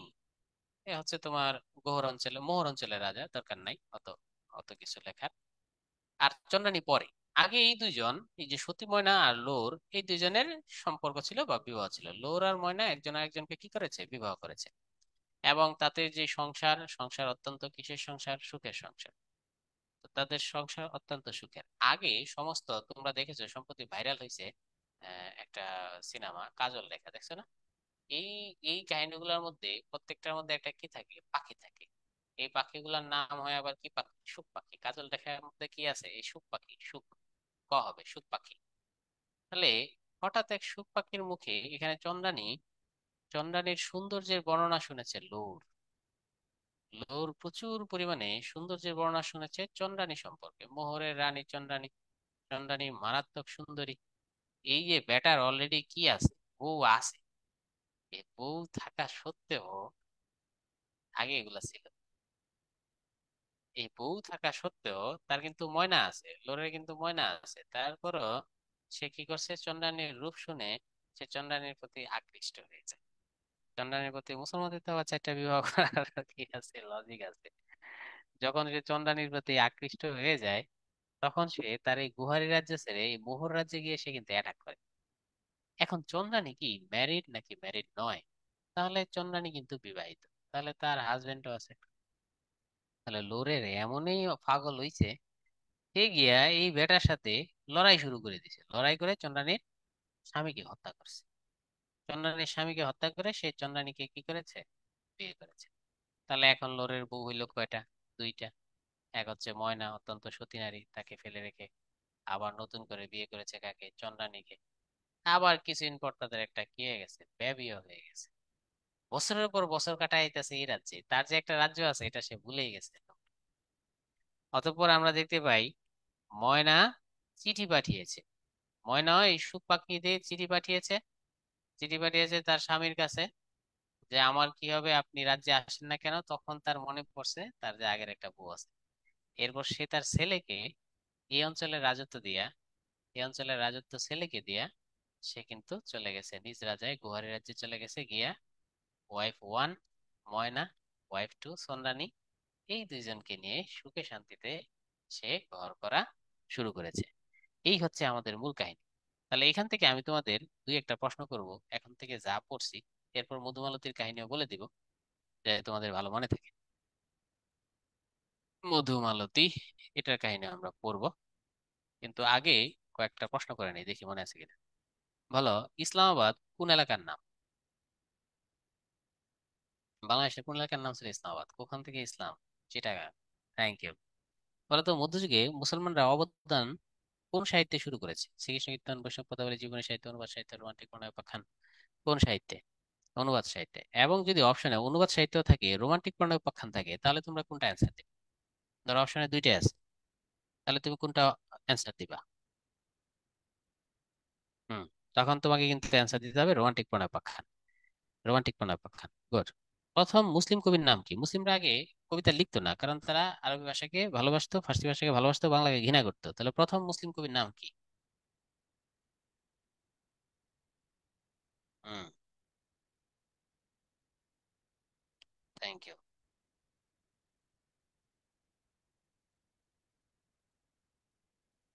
ঠিক আছে, ওকে। তাহলে তোমাদের এগুলো সবই পারো তোমরা, ইনশাল্লাহ খুশি হইলাম। এখন আমরা মধুমালতী, এটা সহজ আছে, তাহলে নায়িকার নাম তো মধুমালতী হবে। সিম্পল জিনিস, নায়িকার নাম মধুমালতী হবে। কিন্তু নায়কের নাম কি? নায়কের নাম হচ্ছে মনোহর। তাহলে আমরা নায়ক আর নায়িকা দুজনে পাইলাম, একটা মধুমালতী, আরেকটা কাকে পাইলাম আমরা? মনোহরকে পাইলাম। এই মনোহর আগে একটা জিনিস আবার দেখতা, যে কি হয় না, সন্তান হয় না। মনোহরের যে বাবা, সেই বাবার কি হয় না, সন্তান হয় না। কয়টা বাজে দেখি সেটা। মনোহরের বাবার কি হয় না, সন্তান হয় না। তাহলে অনেক পায়েস ফুয়েস খায়া সন্তান নয়, লাগে পায়েস ঠায়েস দিত। এক ধরনের বিশেষ পায়েস ফুয়েস খায়া দৈব বাড়িতে কিছু সন্তান হইতো। অনেক কষ্টে একটা সন্তান জন্মাইছে, সেই সন্তানের নাম মনোহর। তো মনোহর জন্মানোর পর হালকা টুকটাক কি হয়েছে, মনোহর একটু বড় হয়েছে। তো বড় হওয়ার পর কিছুদিন পর এই মধুমালতীর সাথে আবার কিছু পরীরা থাকতো। মধুমালতীর সাথে পরীরা থাকতো। এই মনোহর রে পরীরা অপহরণ করে নিয়ে যায়। অপহরণ করে পরীরা কার কাছে নিয়ে যায়? এই মধুমালতীর কাছে নিয়ে যায়। এই মধুমালতীর কাছে নিয়ে যাওয়ার পর এই মনোহর আর মধুমালতী একজন আরেকজনের রূপ দেখে আকৃষ্ট হয়ে পড়ে। আকৃষ্ট হওয়ার পর তারা দুইজনে কিন্তু কি করে, বিবাহ করে। তারা দুইজনে বিবাহ করার পর তাদের যে কিছু কার্যকলাপ থাকে না, সেগুলো সম্পন্ন হয়। তো সেগুলো সম্পন্ন হওয়ার পর এখানে মূলত আহ খুব বর্ণনা দেওয়া আছে, বর্ণনাগুলা কেমন যেন অশ্লীল বলতে পারি। তারপর হচ্ছে তাদের বিয়ে শাদী হওয়ার পর, মনোহরকে পরীরা আবার ঘুমের মধ্যে, যখন মনোহর আবার ঘুমন্ত থাকে, তখন পরীরা আবার মনোহরকে তার নিজ রাজ্যে দিয়ে আসে। এবার যখন এই বেটায় ঘুম ভাঙে তখন সে আত পাগল হয়ে যায়, হায় হায়, আমার রানী কই, আমার রানীরা ছাড়া কেমনে থাকুম, আমার পরাণ তো বাইরম বাইরম করে। এরপরে এই মনোহর রানীর খোঁজে খুঁজতে খুঁজতে খুঁজতে খুঁজতে রানীকে বের হয়, কোথাও পায় না। এরপর তারে দূতরা অ্যাটাক করে, এই মনোহরকে দূতরা অ্যাটাক করে, তাকে নিয়ে জেলে বন্দি করে ফেলে। দূতরা অ্যাটাক করে জেলে বন্দি করে ফেলে। এই জেলে বন্দি করার পর ওখানে আবার এক নারী থাকে, সেই নারীর সাথে আবার তার দেখা হয়, সাক্ষাৎ হয়, ওই নারী তাকে উদ্ধার করে। এই নারী আবার থাকে এই মধুমালতীর বান্ধবী। তারপরে এই নারী তাকে উদ্ধার করে মধুমালতীর কাছে কি ফেরায় দেয়। তাহলে এটার কাহিনী কিন্তু সিম্পল কাহিনী। তাহলে আমরা মোটামুটি দেখলাম বিখ্যাত কিছু কাহিনী, যাতে তোমরা বুঝতে পারো কেমন হয়। তাহলে দেখো, পদ্মাবতীর কাহিনী আমাদের পড়া শেষ। সাইফুল মুলক বদিউজ্জামান, এখানে ওই পাখি টাকির কাহিনী, মালেকা হামিরার কাহিনী, কেহেরমানের কাহিনী।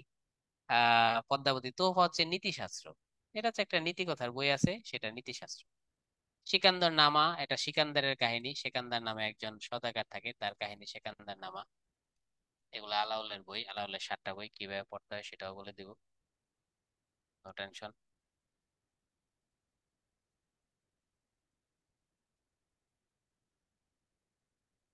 চন্দ্রাবতী, কুরুশি মাগন ঠাকুর, এখান থেকে এই যে লালমতি, সৈফুল মুলক, হানিফা, কয়রাপুরী। হানিফারটা একটু সংক্ষেপে দিই, সব বলতে গেলে একটু সময় লাগবে আমাদের।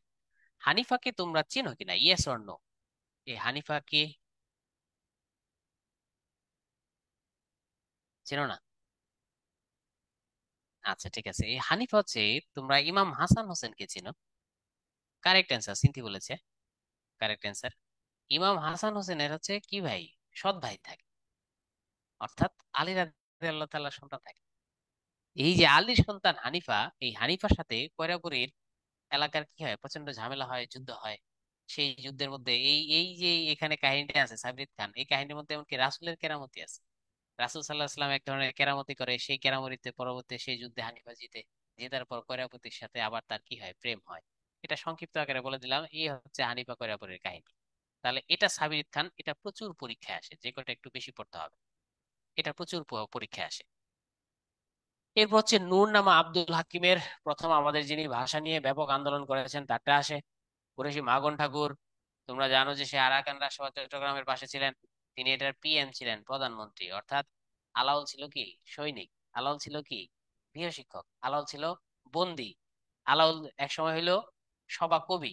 কিন্তু কুরেশি মাগুন ঠাকুর তার চেয়ে বড় পদে ছিলেন, কুরেশি মাগুন ঠাকুর ছিলেন প্রাইম মিনিস্টার। আর যে রাজা ছিল, সেই রাজা ছিল হচ্ছে আরাকান রাজসভার যে রাজা, সেই রাজা ছিল কিন্তু বৌদ্ধ। তার নাম ছিল দিরি দিরি থুতুম্মা।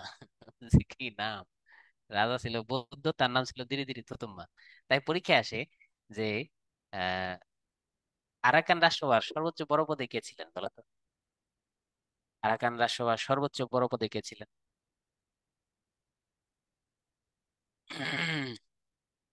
আরাকান রাজসভার সর্বোচ্চ বড় পদে, মানে বাঙালিদের মধ্যে বা কবিদের মধ্যে একজন মুসলিম ছিলেন, কুরেশি মাগন ঠাকুর।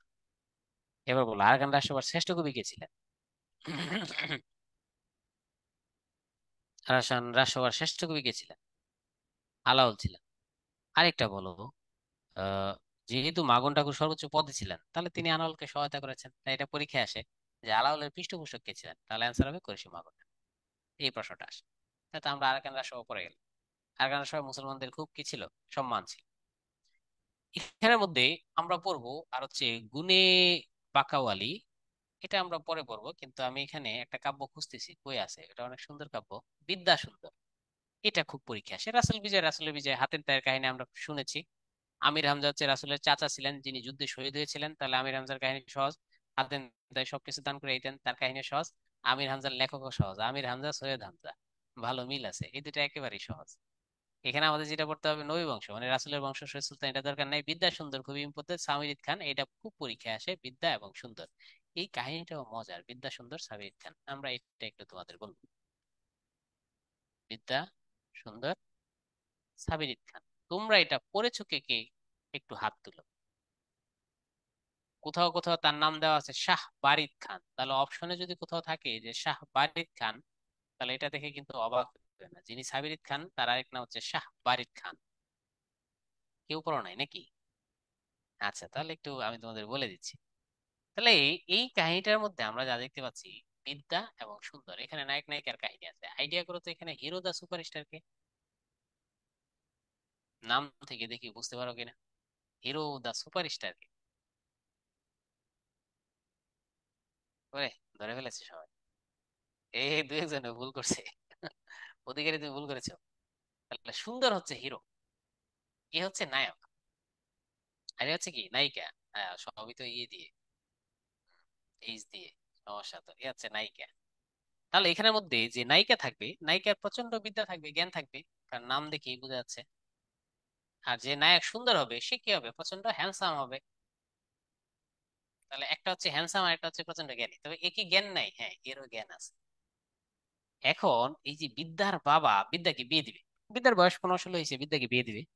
কিন্তু দুঃখের বিষয়, বিদ্যা এত পরিমাণে জ্ঞানী, তার সমতুল্য জ্ঞানী কোনো পাত্র পাচ্ছে না। আশেপাশে সমস্ত যুবরাজদের বলছে যে তোমরা আসো, আসলো। তখন বিদ্যা তাদেরকে কিছু প্রশ্ন করে, প্রশ্ন উত্তর দিতে পারে না। কিছু ধাঁধা দেয়, সে ধাঁধার উত্তর দিতে পারে না। তখন বিদ্যা সকলকে কি করে দেয়? রিফিউজ করে দেয়, সকলকে রিজেক্ট করে দেয়, সকলকে ডিক্লাইন করে দেয়। সে সকল যুবরাজদের ডিক্লাইন করে দিল, 15 বছর হয়ে গেল, এখনো তার বিয়ে হয় না। সে এক আক্ষেপের বিষয়, কারণ উপযুক্ত পাত্র পায় না। তো এদিক দিয়ে যে সুন্দর, এই সুন্দর আবার এই ঘটনা টুকটাক শুনলো। তো সুন্দর আবার কি করলো, এই বিদ্যাদের রাজ্যে প্রবেশ করলো। তো বিদ্যার রাজ্যে প্রবেশ করার পর সে কোথায় আশ্রয় নিবে না নিবে, আবার সে একটু নিজের পরিচয় গোপন রাখলো। গোপন রাখার একটা কারণ আছে, কারণ বিদ্যার বাবার সাথে এদের যে সুন্দরের বাবা বর্ধমানের রাজা, তার একটা বিশাল শত্রুতা। তাহলে এই রাজ্যের যুবরাজের কাছে সে কিন্তু জেনারেলি বিয়ে দিতে চাইবে না। এই জন্য সে পরিচয় গোপন রাখলো। গোপন রাখার পর এক মহিলার সাথে তার দেখা হইলো। এ বের হয়েছে বিদ্যাকে দেখার উদ্দেশ্য, এটাও মূল নয়। মূল উদ্দেশ্য হচ্ছে তার জ্ঞান চর্চা, বা সন্ন্যাসী বেশে বের হয়েছে জ্ঞান চর্চা। এক মাসির সাথে দেখা হয়েছে, তাকে মাসি ডাকলো, তার বাড়িতে কয়েকদিন থাকতে চাইলো। মাসি তাকে থাকতেও দিল। তখন এখানে একটা বিখ্যাত সংলাপ আছে। মাসি এসে বলছিল, মাসি আপনার এখানে থাকলে আপনি মাইন্ড করবেন? সে বলছে কোনো সমস্যা নেই, টাকা দাও, টাকা দিলেই আমি রাজি। তো এখানে একটা বিখ্যাত সংলাপ আছে, সেটা হচ্ছে তোমরা জানো যে কি বিখ্যাত সংলাপ? করিতে বাঘের দুধ। এই কাহিনী কিন্তু সাবির খান লিখেছেন, আবার এই কাহিনী কিন্তু ভারতচন্দ্র লিখেছেন, এটা একটু বলে দিই। বিদ্যাসুন্দর কাহিনী দুইজন লিখেছেন, সাবির খান প্লাস ভারতচন্দ্র, দুজনে লিখেছেন। তো করিতে বাঘের দুধ মিলে এই সংলাপটা ভারতচন্দ্রেরটায় আছে, সাবির খানেরটায় নাই। যাই হোক, পরবর্তীতে আমরা দেখি মাসি তাকে থাকতে থাকতে দেওয়ার পর মাসি তাকে সাধারণ সন্ন্যাসী হিসাবে ট্রিট করতো। একদিন সে পরিচয় দিল, নিজের পরিচয়, যে আমি হচ্ছে সাধারণ সন্ন্যাসী না, আমি বর্ধমানের রাজার সন্তান। যখন সে রাজপুত্র, এরপর তাকে রাজা বলে খুব সম্মান করতে থাকতো, খুব আদর আপ্যায়ন করতে থাকতো। এদিক দিয়া তার কাছ থেকে এ শুনলো কার কাহিনী? এ শুনলো বিদ্যার কাহিনী, অসাধারণ রূপসী রাজকন্যা আছে। আবার বিদ্যার সাথে আবার এই মাসির সুসম্পর্ক ছিল। বিদ্যা আবার শুনলো কার কাহিনী? সুন্দরের কাহিনী। তাহলে এরা, এদের একমাত্র মেসেঞ্জার বা পিয়ন কে? এ মাসি। এরপর এদের সাথে কি হয়ে গেল, এই দুইজনের না দেখে এক ধরনের প্রেম সৃষ্টি হয়ে গেল। প্রেম সৃষ্টি হওয়ার পর সুন্দর প্রথমে তার কাছে অফার পাঠায়। বিদ্যা রেগুলার পূজা করে, একটা সুন্দর করে মালা গেঁথে, এত সুন্দর একটা মালা গেঁথে তারপর এটা তাকে দিয়ে পাঠালো। এবং মালার ভিতরে একটা চিরকুট দিল, চিরকুটে একটা ছড়া দিল। সেই ছড়ার ভাষা দেখে বিদ্যা তার প্রেমে পড়ে গেল। তাহলে প্রেম কিন্তু প্রেম চলমান রয়েছে। এখন তারা তো শত্রু, এখন তারা কিভাবে দেখা করে? তখন এর চক্রান্তে একটা সুড়ঙ্গ করে দিল। এই বাড়ি থেকে একটা সুড়ঙ্গ চলে গেছে ডাইরেক্ট কোথায়? রাজবাড়িতে। এই সুড়ঙ্গ যাওয়ার পর, এটা অনেকটা অশ্লীল কাব্য, এই সুড়ঙ্গ যাওয়ার পর এদের দুজনের দেখা হইলো। তারা গান্ধর্ব মতে আকাশ বাতাস সাক্ষী রেখে, গাছপালাকে সাক্ষী রেখে তারা দুজনে বিবাহ করলো। And বিবাহ করার পর যা যা করা দরকার তাও কি করতে থাকলো। And করতে করতে এক পর্যায়ে কিন্তু বিদ্যা কি হয়ে গেল? গর্ভবতী হয়ে গেল। এই হচ্ছে মূল ঘটনা। যখন বিদ্যা গর্ভবতী হয়ে গেল, তখন সমগ্র রাজ্যে এই বিদ্যার কাহিনী ছড়িয়ে পড়লো। একটা কলঙ্ক রটে গেল। রানী রানী তাকে ভৎসনা করলো, রাজা তাকে ভৎসনা করলো। রাজা কোতোয়াল ডাকলো, পুলিশ ডাকলো, যে ধরে নিয়ে আসো এই ছেলেকে। খুঁজতে খুঁজতে মাসিকে পাইলো, এই গুহা পাইলো, ছেলেটাকে পাইলো, ছেলেটাকে বন্দি করা হলো, রাজার কাছে নেওয়া হলো। পরবর্তীতে রাজা বলল, হ্যাঁ আমি বিয়ে করেছি। এদিক দিয়ে বিদ্যাও বলল, আমরা বিয়ে করেছি। এরপর সে বলল, কি ক্ষমতা আছে তোমার? তখন সে বলল, আমার মেয়েকে বিয়ে করতে হলে অনেক জ্ঞান লাগবে। তখন সে 50টা স্বরচিত শ্লোক আবৃত্তি করলো। এই শ্লোকের উত্তর কেউ দিতে পারলো না। তখন রাজা বুঝতে পারলো সে অনেক জ্ঞানী।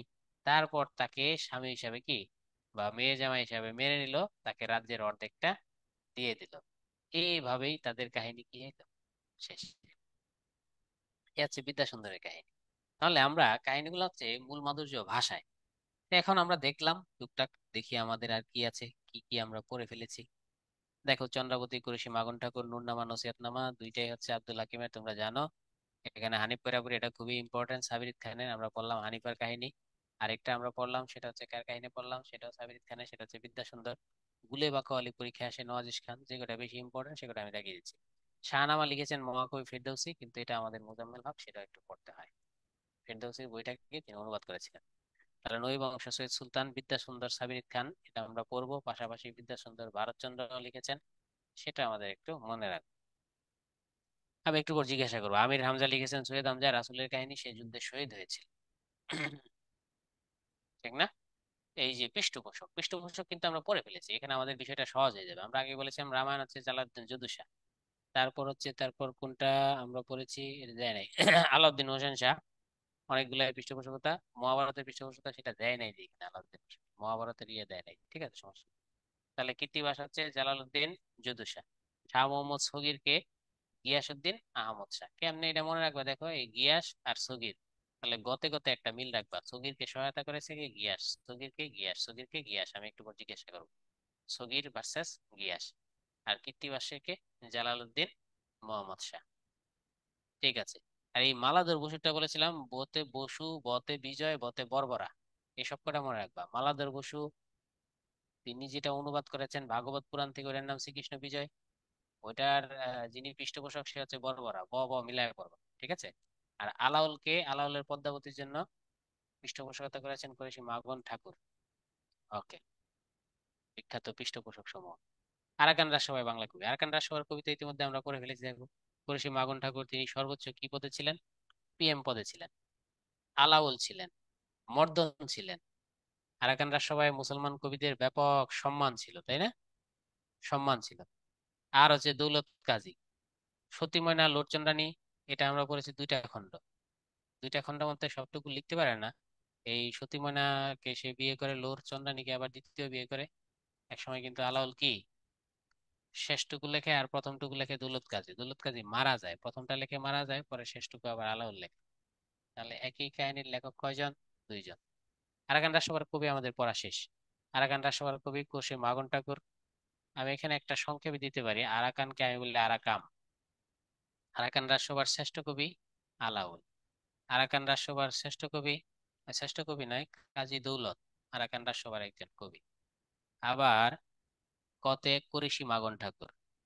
তাহলে দেখো এখান থেকে তুমি কতগুলা পাইলে, আর মতে হচ্ছে মর্দান।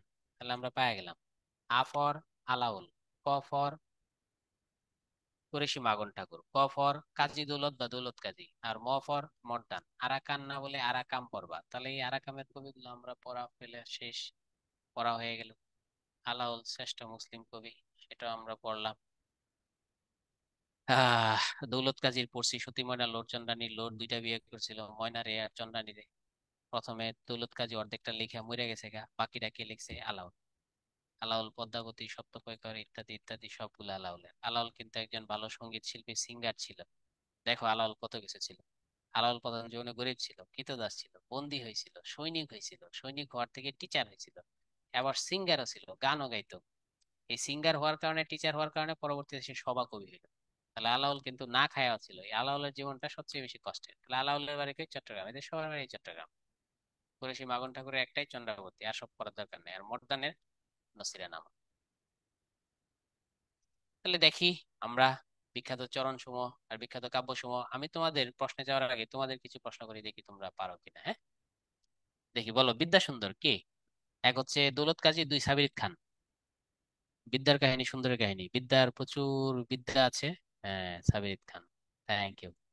এরপর বলো, আরাকান রাজসভার কোন কবি আরাকান রাজসভার ছিলেন না?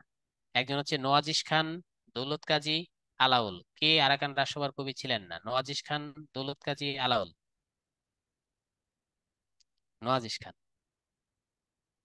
Thank you. এবার বলো, দেখি মনে আছে কিনা, গিয়াসুদ্দিন আজম শাহ কাকে সহায়তা করেছেন? গিয়াসুদ্দিন আজম শাহ সহায়তা করেছেন শাহ মোহাম্মদ সগিরকে না কৃত্তিবাস ওঝাকে? গিয়াসুদ্দিন আজম শাহ কাকে টাকা দিয়েছিলেন, শাহ মোহাম্মদ সগিরকে নাকি কৃত্তিবাস ওঝাকে? শাহ মোহাম্মদ সগিরকে, গ গ মনে আছে। ঠিক আছে, থ্যাংক ইউ।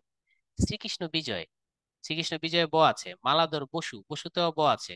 তাহলে শ্রীকৃষ্ণ বিজয়ে কে টাকা পয়সা দিয়েছিলেন বলো তো দেখি, পৃষ্ঠপোষক কে ছিলেন? আমি অপশন দিই, এক হচ্ছে জালাউদ্দিন যদু শাহ, রুকনুদ্দিন বরবরা শাহ, বলো কে দিছিল? রুকনুদ্দিন বরবরা না জালালউদ্দিন যদু? এই যে বরবরা। অপশন থাকলে সবাই সব পারে, তোমাদের তখন মনে করে যায় সহজ হয় না। গুড। তাহলে প্রথম ভাষা সৈনিক কে ছিলেন? আব্দুল হাকিম। আলাউল কোন শতাব্দীর কবি? সপ্তদশ শতাব্দীর কবি। যুদ্ধ কাব্যের রচয়িতা নন, কে যুদ্ধ কাব্য লিখে নাই? সৈয়দ নুরুদ্দিন। কোনটি? জৈনুদ্দিনের কাব্যগ্রন্থ রসুল বিজয়। একটু ডিপলি আর একটু ডিপলি পড়তে হয়। মহাকবি আলাউল রচিত পদ্মাবতী, চারণ কবি মুকুন্দ দাস, দৌলতুজির বাহারাম খান। দৌলতুজির বাহারাম খান কোন অঞ্চলের অধিবাসী ছিলেন? আমরা তো পড়লাম। এই সবগুলোর বাড়ি কই ছিল বলো তো? সবগুলোর বাড়ি ছিল চট্টগ্রামে। চন্দ্রাবতী মাগন ঠাকুরের কাব্য তোহফা, আলাউলের নীতি কাব্য তোহফাতুন নেসা থেকে আলাউল এই তোহফা অনুবাদ করেছেন। ঠিক আছে, তাহলে মধ্যযুগে আমাদের মুসলমানদের একটা গৌরবের যুগ।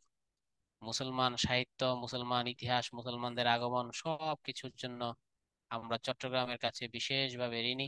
চট্টগ্রামের মানুষকে আমাদের সেলুট। সেখান থেকে আজকে ইসলামের প্রচার এবং প্রসার, আর বাংলা সাহিত্যে মুসলমানদের অবদান। ঠিক আছে, সবাই ভালো থেকো, আজকের মতো বিদায়, আল্লাহ হাফেজ।